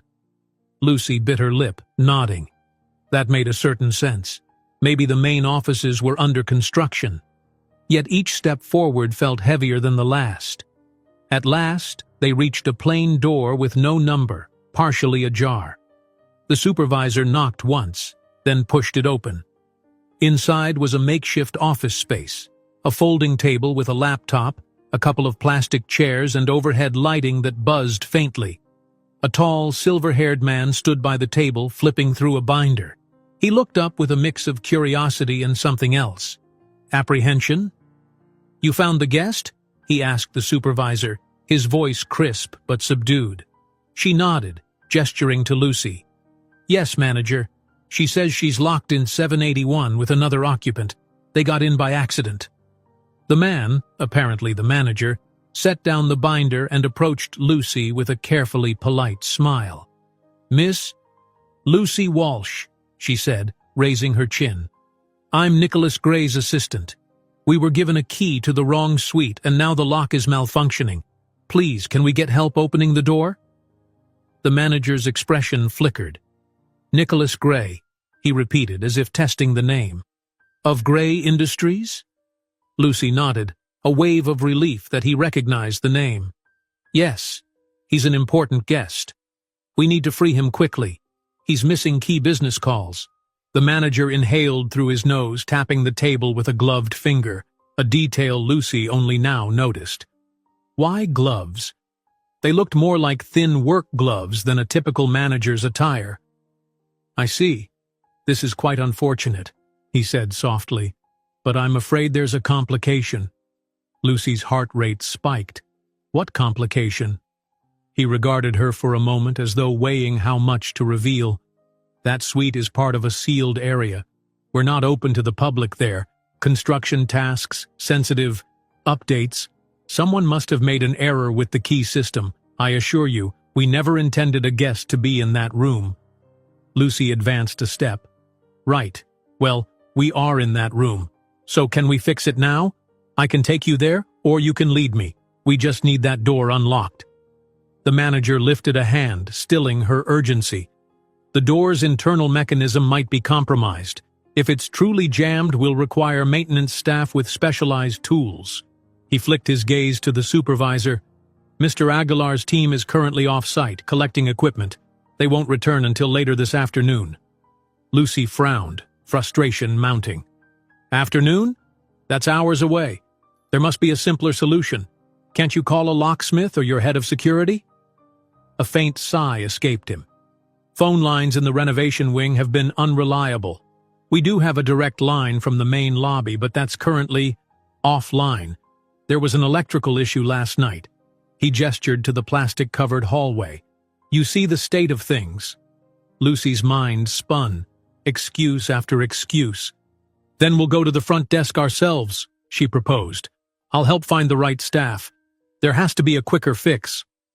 The manager's eyes narrowed slightly and he shook his head. "Miss Walsh, I'm afraid I can't allow guests to wander the closed floors. Liability concerns. Please, return to the service area. I'll dispatch someone to check on your boss. Once we confirm the condition of the door, we'll proceed." Hot frustration flared in Lucy's chest. "You want me to wait? Again? No. This is urgent. Nicholas is alone, not sure what's happening. I need to at least let him know we're handling it." "I understand your worry," the manager said, voice smooth. "But I promise you, we'll handle it properly, discreetly. Mr. Gray's inconvenience will be resolved as soon as possible. Meanwhile, I'd suggest you remain in our staff lounge. Perhaps you'd like coffee or tea. You must be shaken up." Lucy glanced at the supervisor, who stood in the doorway like a sentry. The sense of being cornered flooded her nerves. Something wasn't right. The more politely the manager spoke, the less she trusted him. "No, thank you," she managed, stepping back. "I'd rather be with my boss." The manager's features hardened. "You see, that's not possible. It's an unsafe zone, Miss Walsh. Let us take care of it. We have your best interests in mind." Her pulse hammered. She considered making a run for it, but the hallway was a maze of plastic sheeting and presumably more staff. She felt trapped, yet again. "Why are you so insistent?" she demanded, voice shaking. "It's just a locked door. Let me call an outside locksmith if your staff is away." The manager's mouth tightened. "I'm afraid that's not permitted. This area is under strict operational protocols." Lucy's adrenaline spiked. She realized that they might forcibly keep her here, away from Nicholas, perhaps because whatever was happening on the 7th floor was more than just a broken lock. A swirl of panic seized her as she remembered Nicholas's words about sabotage or foul play. Could someone be orchestrating an event to isolate them? She squared her shoulders, summoning courage. "I won't be locked away again," she said, low and firm. "If you won't help, I'll find a way back to my boss myself." Her boldness startled the manager. His eyes flashed, but before he could respond, a loud beep sounded from his phone. He glanced at it, read something, then gave a short nod to the supervisor. "Stay with her," he muttered. "I need to see about something upstairs."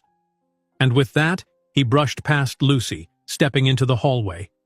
Lucy spun, determined to follow, but the supervisor blocked her exit, one arm extended across the doorway. "No, miss," she said, voice grim. "You wait." Trembling, Lucy recognized that she might be in real danger. Her phone still lacked a signal, so there was no easy call for help. Nicholas was alone, likely fearful at her absence. She had to think fast. Her gaze swept the makeshift office. If she let them hold her here, they could keep her away indefinitely. She needed a plan, some way to outmaneuver them and get back upstairs to Nicholas or to reach a functional phone line.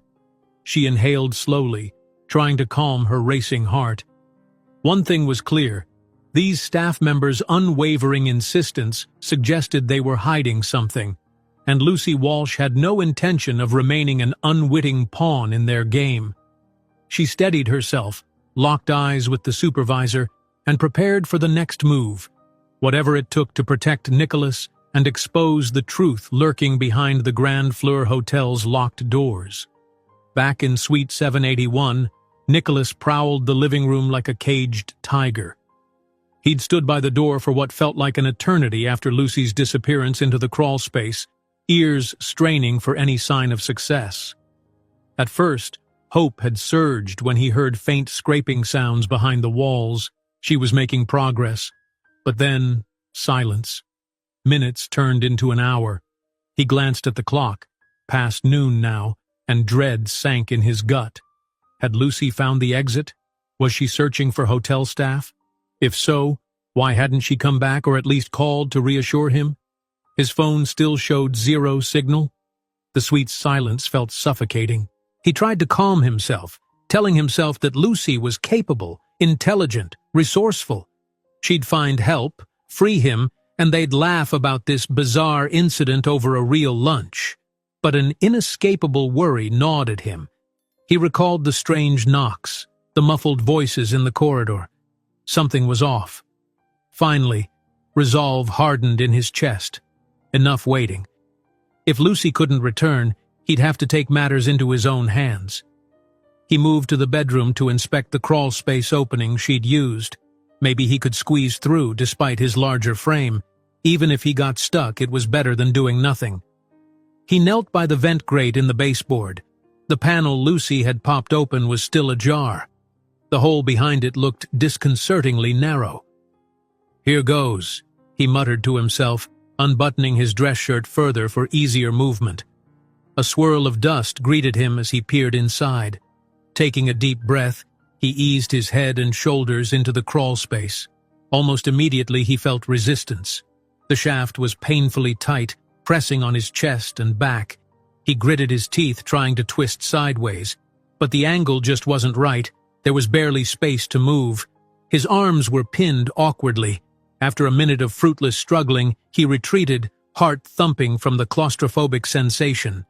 He coughed, inhaling a lungful of dust. No chance. Unless he broke part of the baseboard or the wall itself, he wouldn't fit.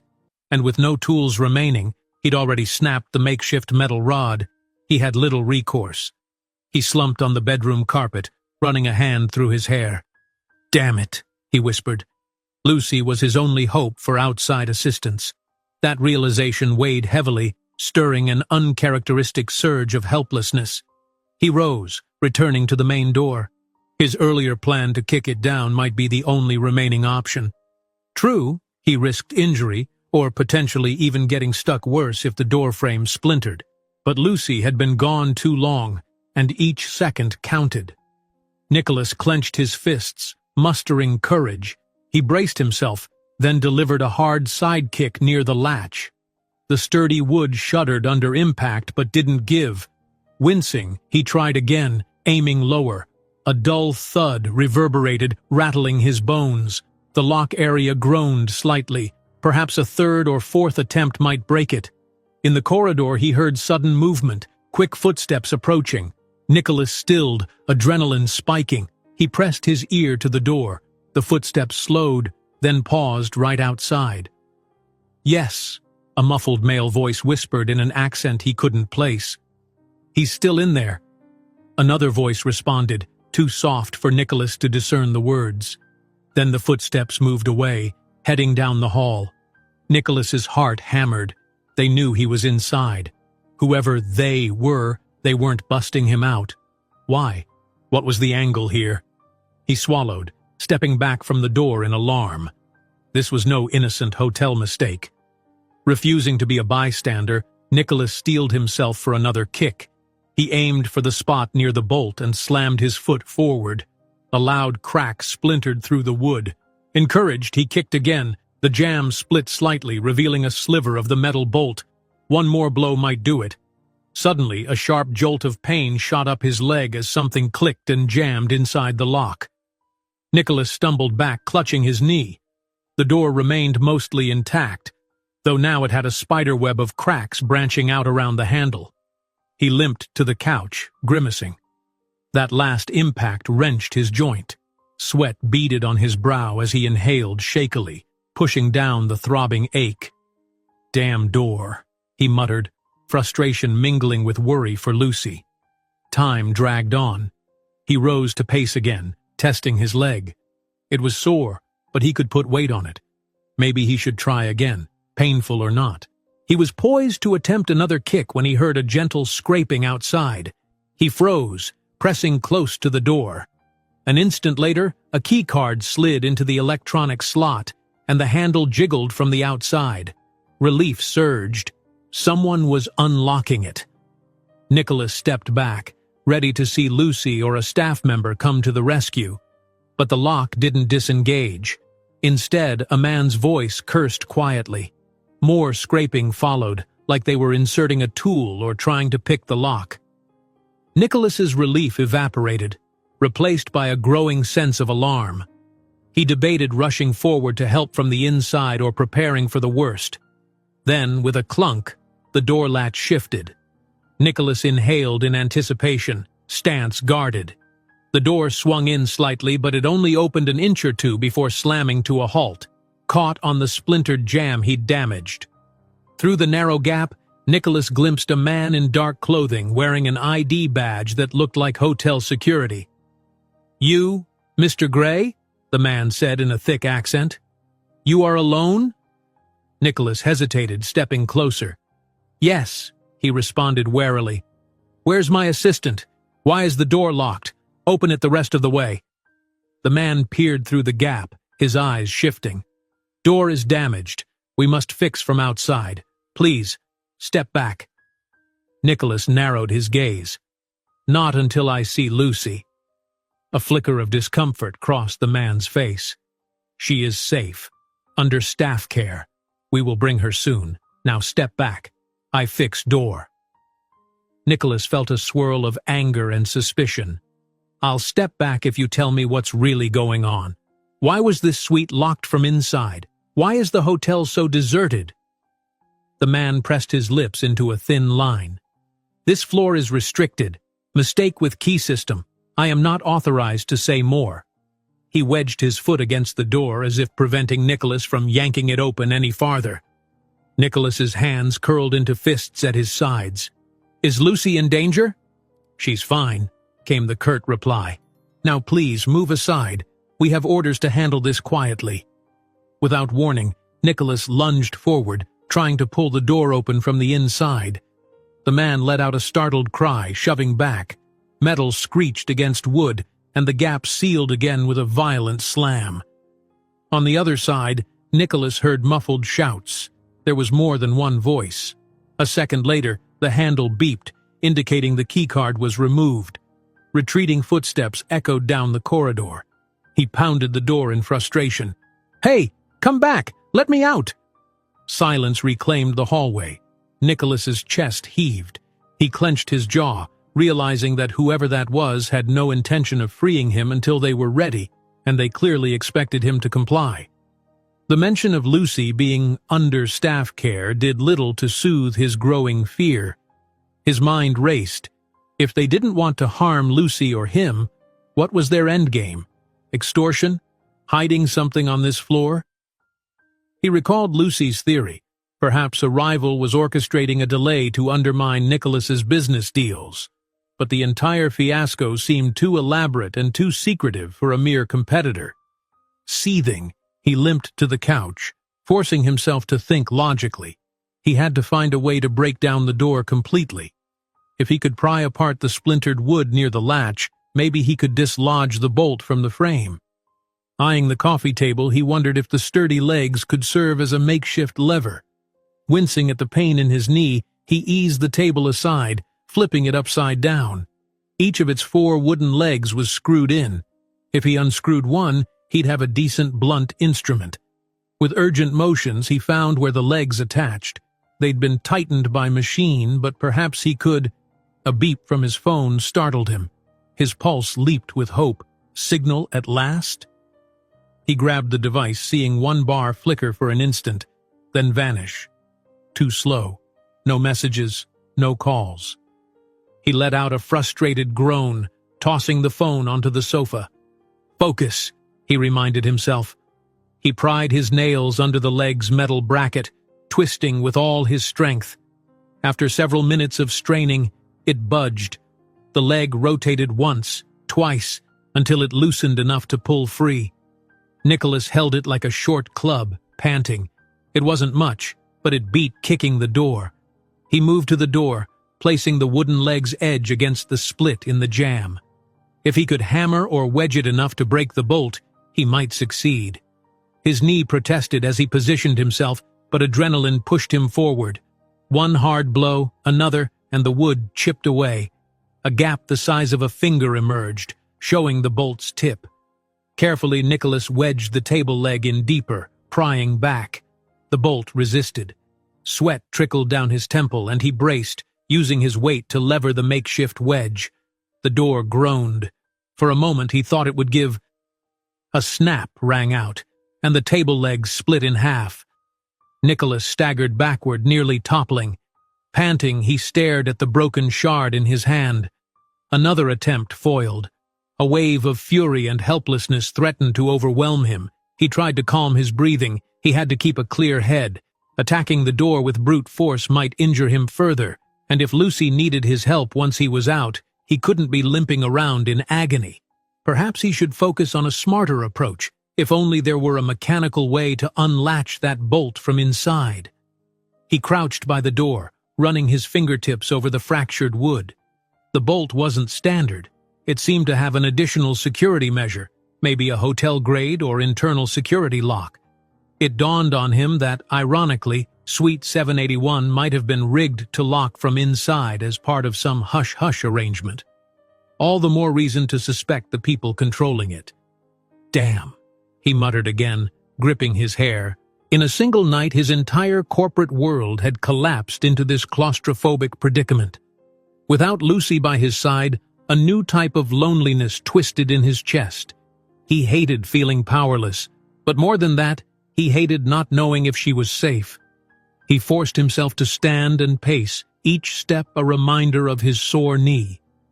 Methodically, he rechecked the phone panel in the wall, flicked the switch off and on.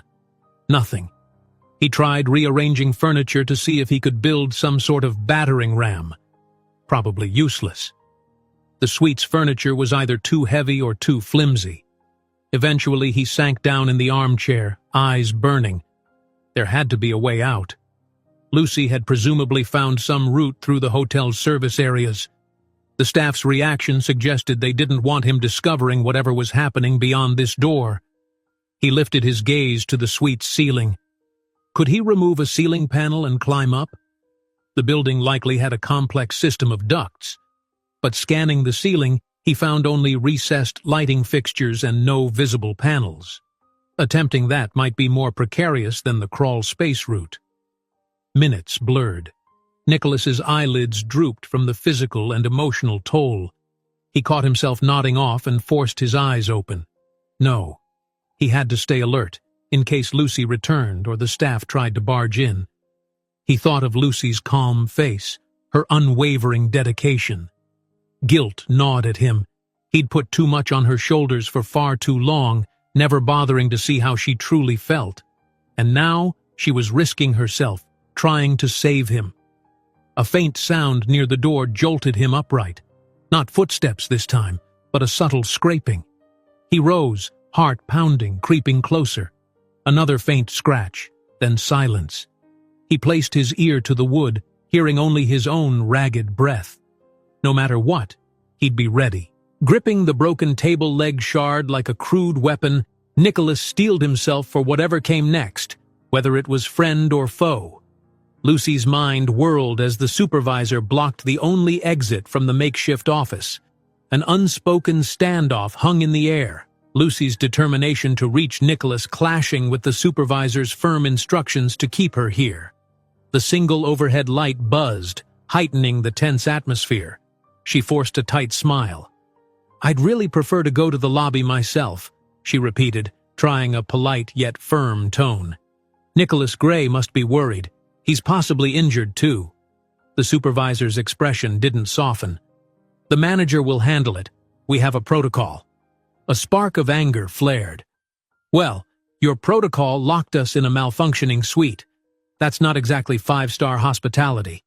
She took a step forward, but the supervisor shifted to maintain the barrier. Lucy glanced around the small office, assessing her options. The desk was too heavy to move quickly. A single drawer protruded slightly. Maybe there was something inside she could use.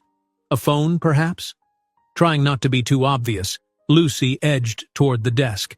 "May I at least call my family? They're expecting me." She reached as if to open the drawer. The supervisor's hand shot out to stop her.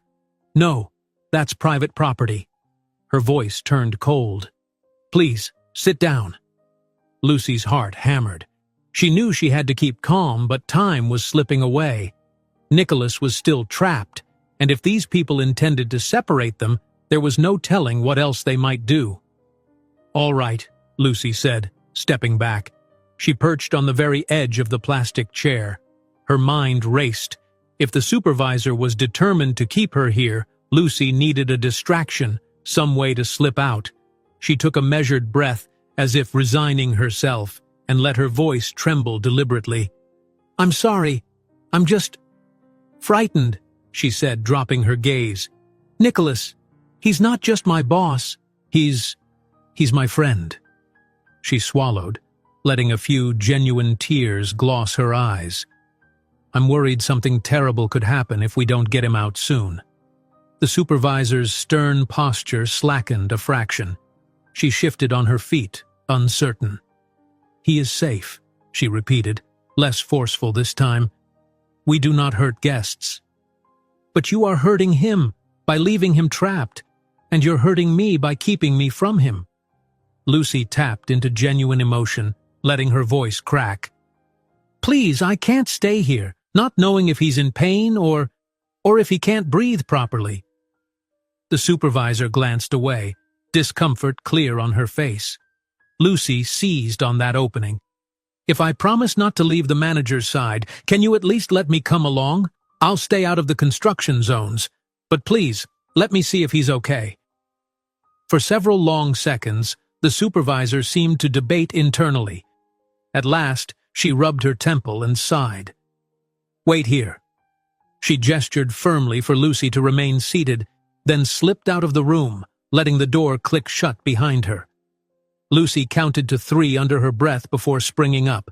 She darted to the door, testing the handle, locked from the outside. No surprise there. She exhaled shakily, scanning the cramped office. 2 filing cabinets, a tall stack of papers, the desk. The overhead light cast a sterile glow on everything. She hurried to the desk drawer she'd spotted earlier. It stuck for a moment, then slid open with a creak. Inside lay scattered forms, an old stapler, a ring of keys, and, her heart leaped, a cell phone. She snatched it up, pressing the power button. The screen illuminated, asking for a passcode. Locked. She cursed under her breath, placing it back. Her attention snagged on the keys. They could be hotel keys. Quickly she pocketed them, hoping one might open the door. It was a risk. If she was caught, there'd be no hiding this theft. But she couldn't waste the chance. She tried each key on the office door in rapid succession, sweat beading on her forehead. The first 2 didn't fit. The third slid into the lock but wouldn't turn. The fourth clicked, a hopeful sign. She gently twisted, holding her breath. With a faint metallic snick, the door unlocked. Relief surged through her. She inched the door open, peering into the hallway. No one stood outside. The corridor was dim, lit by a single overhead fixture. Plastic sheeting stretched along one side, presumably covering ongoing construction. In the distance, she heard hammering or drilling, some kind of renovation noise. Stepping out, Lucy eased the door shut behind her, mindful to keep her movements silent. She didn't know how long the supervisor would be gone, but she guessed not long. She tiptoed along the corridor, pausing at every intersection. The faint smell of paint and sawdust hung in the air. Her pulse pounded with every step. She had to find Nicholas. But first, she needed to figure out where she was. The sign back near the elevator had said, 6th floor, renovation area.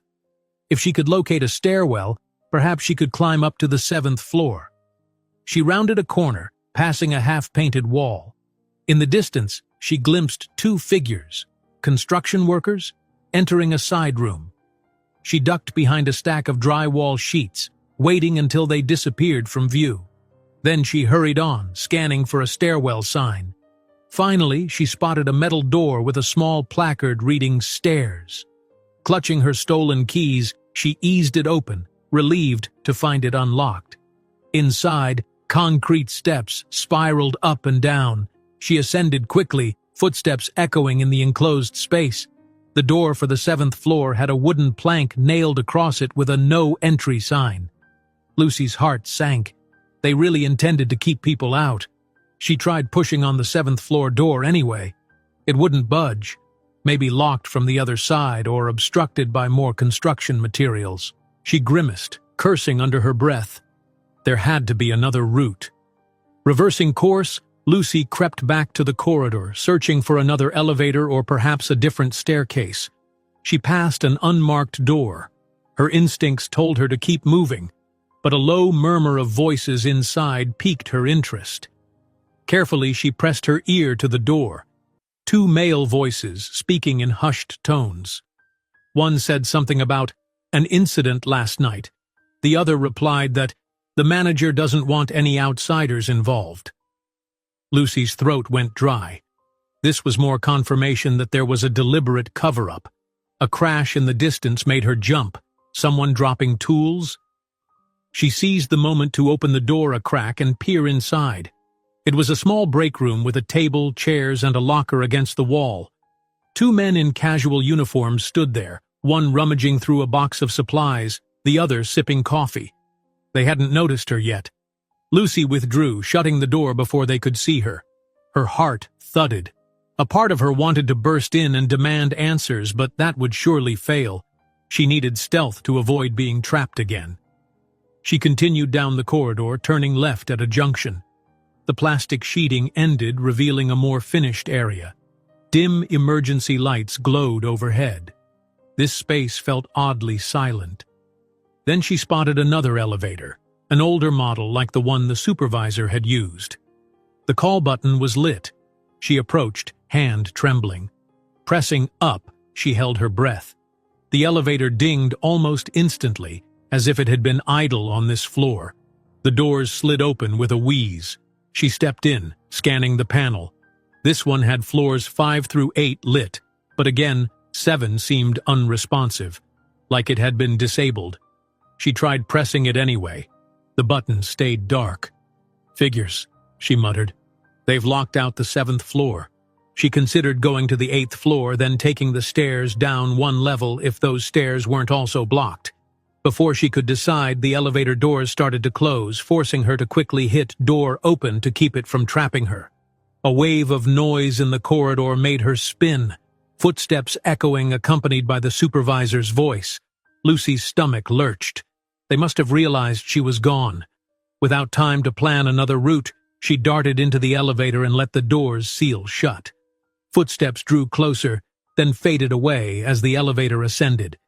She pressed 8, hoping it would cooperate. This time it glowed faintly, and the car began moving. Come on, she whispered, glancing nervously at the door. If someone intercepted the elevator via remote command, she'd be cornered. At last, the elevator halted. The doors parted onto a dim hallway with dusty tarps strewn about. A sign read, 8th floor, under renovation. Lucy stepped out cautiously. Another deserted corridor, more plastic sheeting. But maybe from here she could find a way down to Nicholas's suite. She picked her way through the obstacle course of crates and half-installed carpets, scanning for any sign indicating stairs. Finally, she found a door marked "Emergency Exit" at the far end. She bit her lip, worried it might set off an alarm if she opened it, but desperate times called for desperate measures. She pushed it open slowly, relieved when no alarm sounded. Inside was a tight stairwell, lit by a single red exit light. She descended a flight of steps, scanning the signs. 7th floor, followed by exit. The 7th floor door here wasn't barricaded, but its handle had a padlock. Lucy's stomach tightened. They were thorough, whoever they were. Steadying herself, she pulled the ring of keys from her pocket, trying them on the padlock. On the second attempt, the lock clicked and sprang open. She exhaled in astonishment. This was too lucky. Maybe the staff used the same set of keys for all restricted areas. She slipped the lock off, eased the door open. A wave of dusty air greeted her. She coughed softly. The hallway beyond was dim, reminiscent of the corridor outside Suite 781, but with more signs of renovation, missing ceiling tiles, exposed wiring. She recognized the general layout, though. To her right should be the main corridor leading to the guest suites. She crept forward, every step measured. Her heart pounded with the realization that she was close to Nicholas now. She had to be. Once she reached the standard hotel hallway, hopefully she could circle around to 781 and free him from the outside. Shuffling footsteps made her freeze. She ducked behind a stack of plywood, peering out. 2 hotel employees, maintenance men, passed by, chatting in low voices. Lucy caught fragments of their conversation. Still locked in there? Manager's orders. Keep silent until they finish that room. What about the woman? The supervisor said she escaped. Lucy's breath caught. They were definitely referencing her and Nicholas. The employees paused at a door, rummaging in a toolbox. When they turned their backs, Lucy seized her chance. She slid along the wall, silently passing them. Her heart thumped so violently she worried they'd hear it. At the next junction, she spotted a sign that read, Rooms 770, 790. That meant 781 was further down. She hurried in that direction, nearly stumbling over loose cables. Finally, she reached the familiar corridor, albeit in a state of partial disarray. Some walls had paint swatches, others were stripped to drywall. The overhead lights were dimmed, but enough illumination remained to see the room numbers. A wave of relief and adrenaline washed over her as she spotted the brass 781 plate. The door looked battered. Nicholas had evidently tried to force it open. Anxiety coiled in her gut. What if he was hurt? She rushed forward, pressing an ear to the door. "Nicholas?" she whispered. "Are you there?" A faint rustle from inside. Then his voice, tired, raw with relief.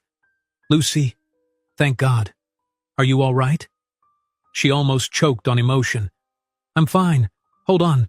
I've got keys." Fumbling with the ring, she found one that resembled a hotel master key card.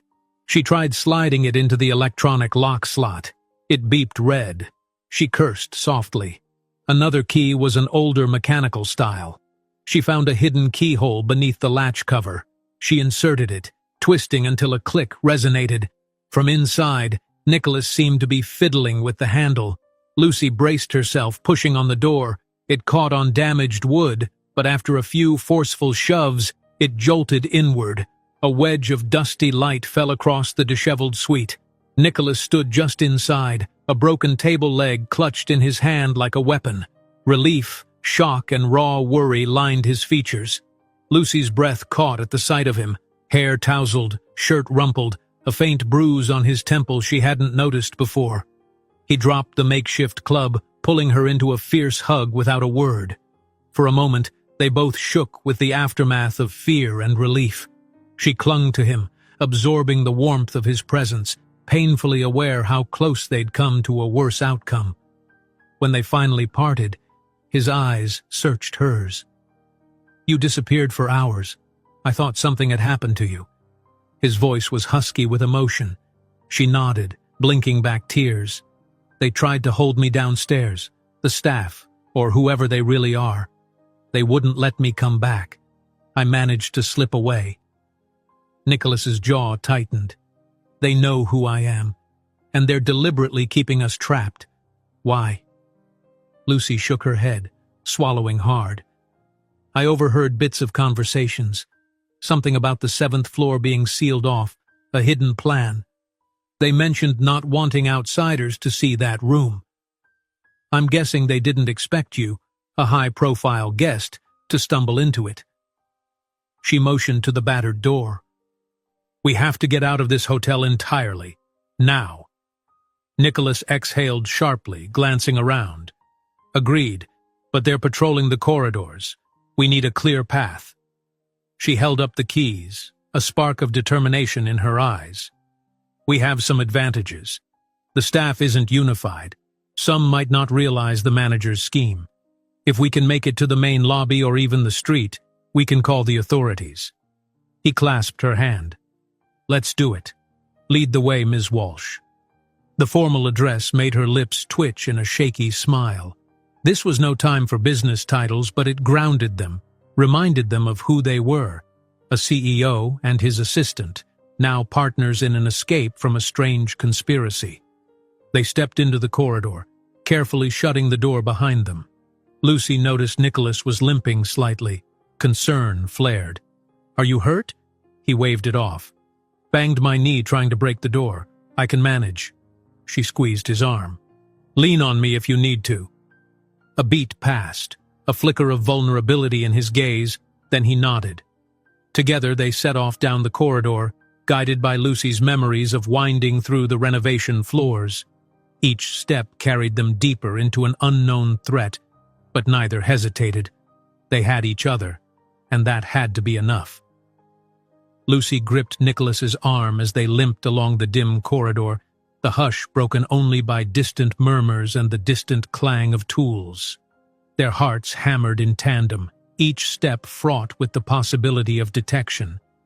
But now that they were together, an unspoken resolve pulled them forward. They would find an exit, even if it meant facing whomever ran this twisted operation. They reached a corner where plastic sheeting hung from floor to ceiling. Lucy pulled it aside, scanning the next stretch of hallway.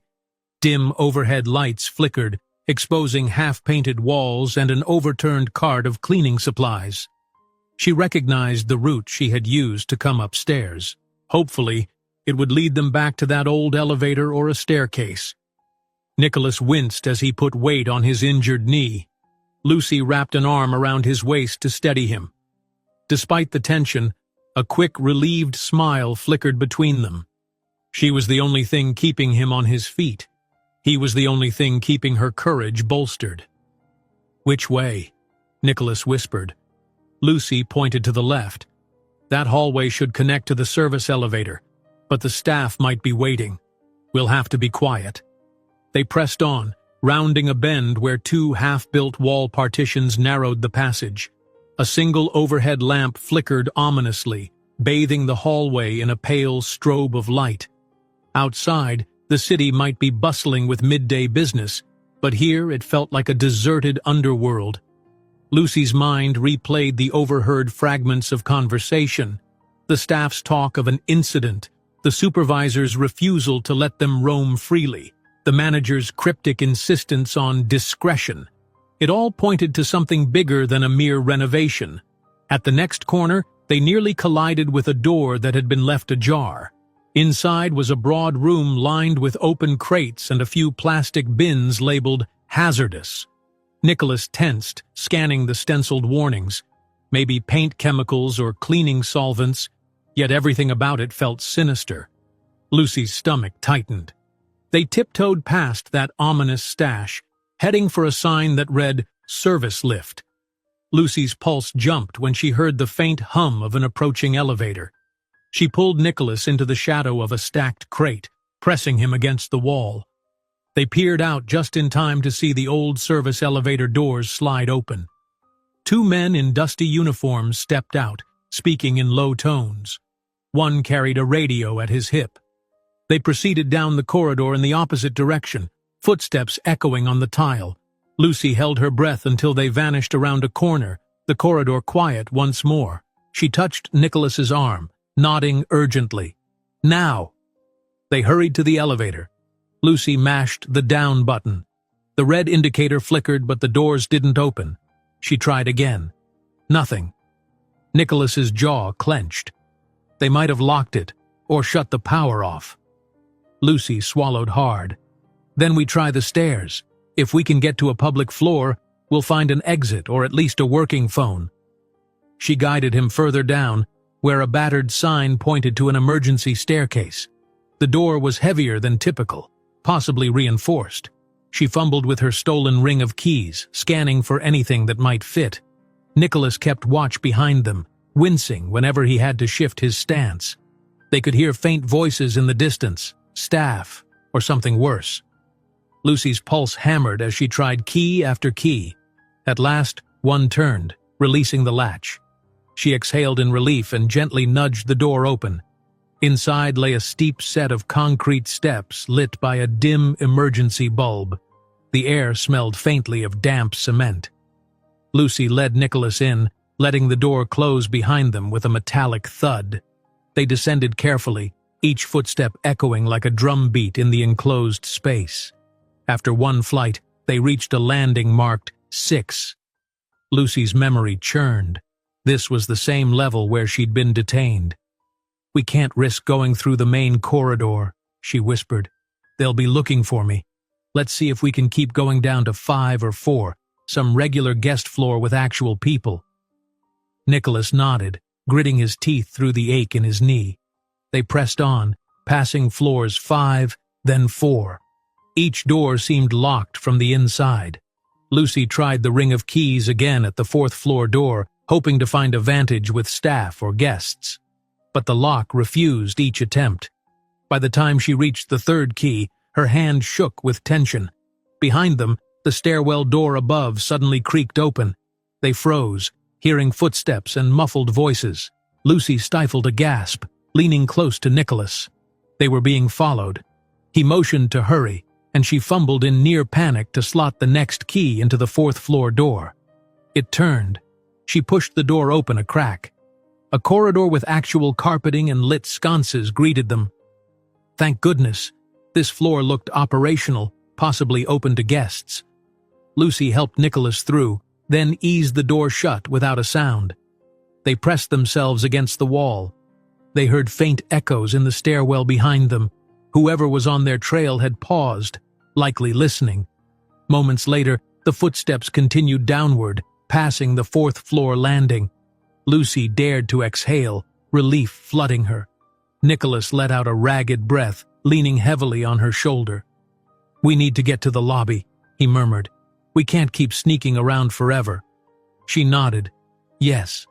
Let's see if the normal elevators on this floor are active. With any luck, we can ride down and walk straight out the front." She paused, glancing at Nicholas's pale face. "Do you need a break? You're limping badly." He shook his head, though his voice was tight with pain. "No time. Let's keep moving." They crept down the hallway, passing standard room doors, some with "Do Not Disturb" tags. This area seemed deserted, but at least it was free of renovation gear. Lucy guessed that the staff had been steering guests away from these floors. Now it felt eerily quiet, with no sign of typical housekeeping or visitors. At last, they found a normal elevator bank. The display above showed numbers changing. Someone else was using it. Lucy bit her lip, unsure if stepping inside might lead them straight into the arms of these suspicious employees. But they had few alternatives. They waited, tense. The elevator dinged, and the doors parted. Empty. A wave of relief. Lucy hastily led Nicholas inside, pressing the lobby button labeled L. She half expected it to be disabled, but to her surprise, the button lit. The doors slid shut, and the elevator began its smooth descent. She squeezed Nicholas's hand, her heart thrashing. This was it. Halfway down, the elevator shuddered and slowed. Lucy tensed. Had the staff seized control? The digital floor indicator flicked from 3 to 2 to 1, then L.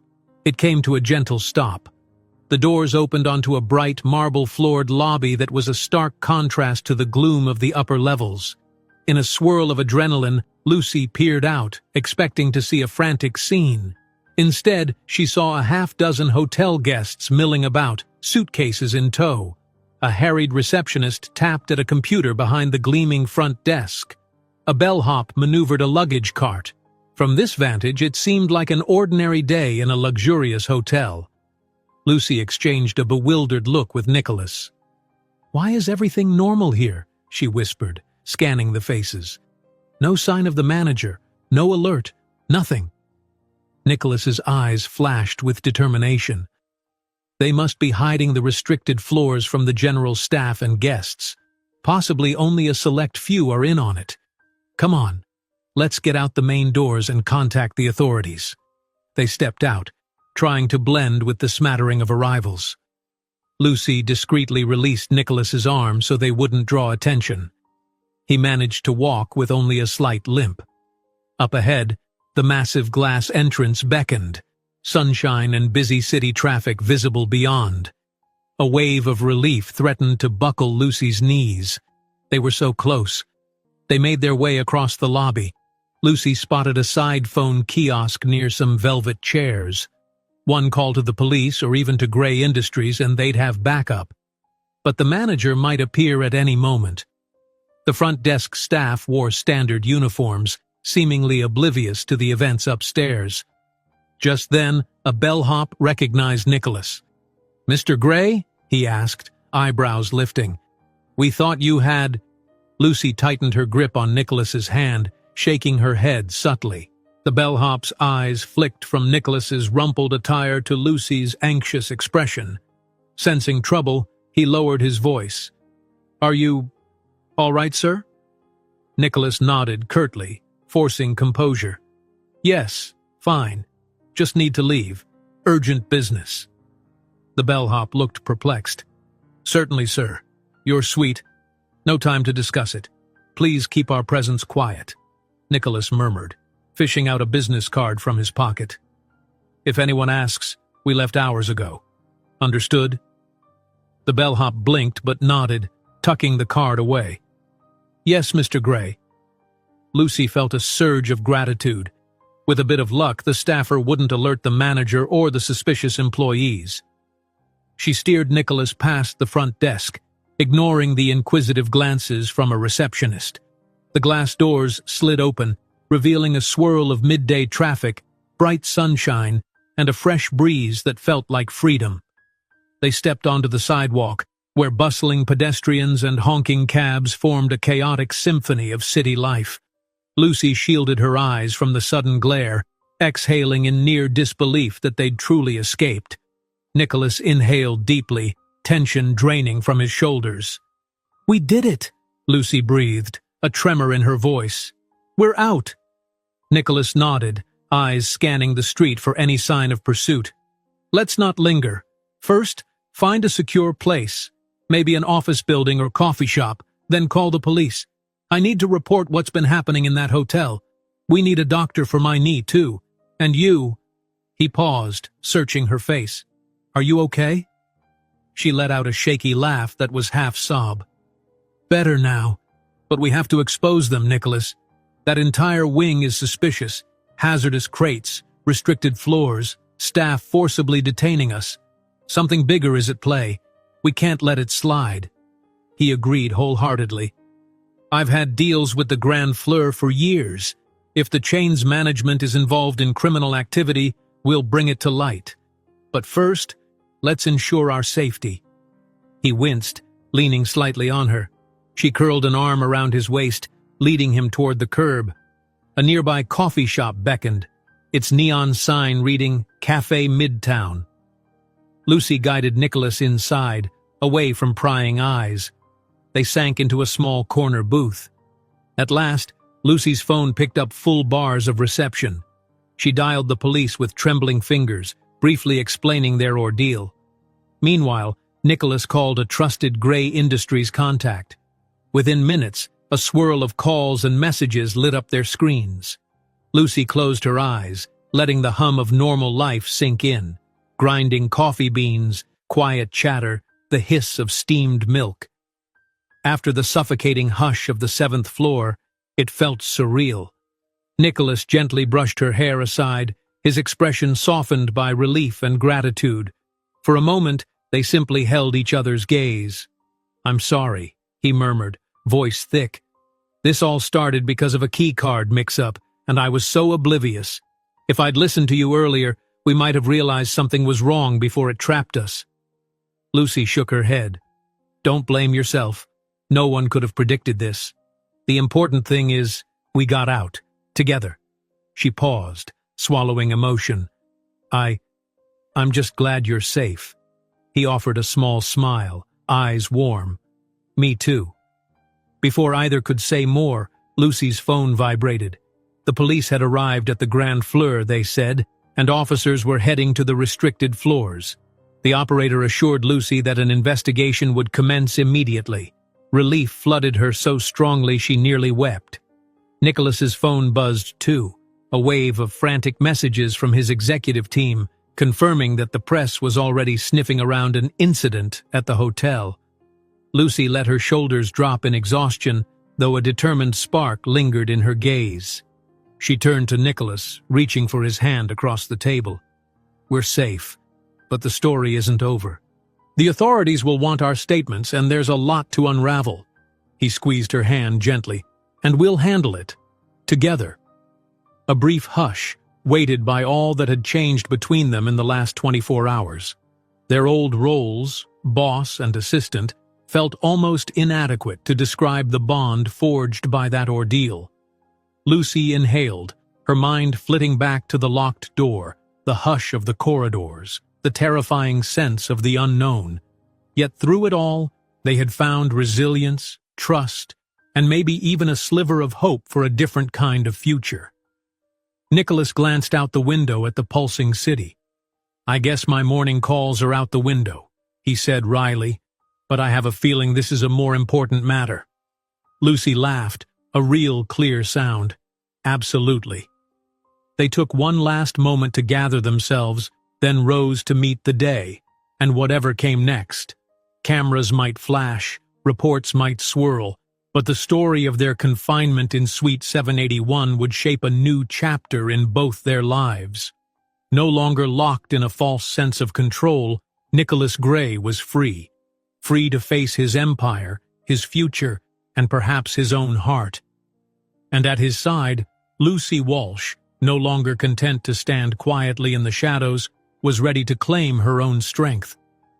As they stepped out of the cafe side by side, passers-by paused, some recognizing Nicholas's face from headlines. But neither Lucy nor Nicholas paid the crowd any mind. Their eyes held only determination, hearts pounding in unison. Together they turned toward the horizon, the city's chaotic vibrance welcoming them back to reality, no longer trapped, but emboldened by the harrowing night of revelations they had survived. If you enjoyed this story, remember to give us a thumbs up and leave a comment telling us your thoughts. We love reading your messages. Knowing we're your companion in these stories is the greatest reward for our efforts. Until next time, blessings. If you enjoyed this story, don't miss the next one. Just click on the screen.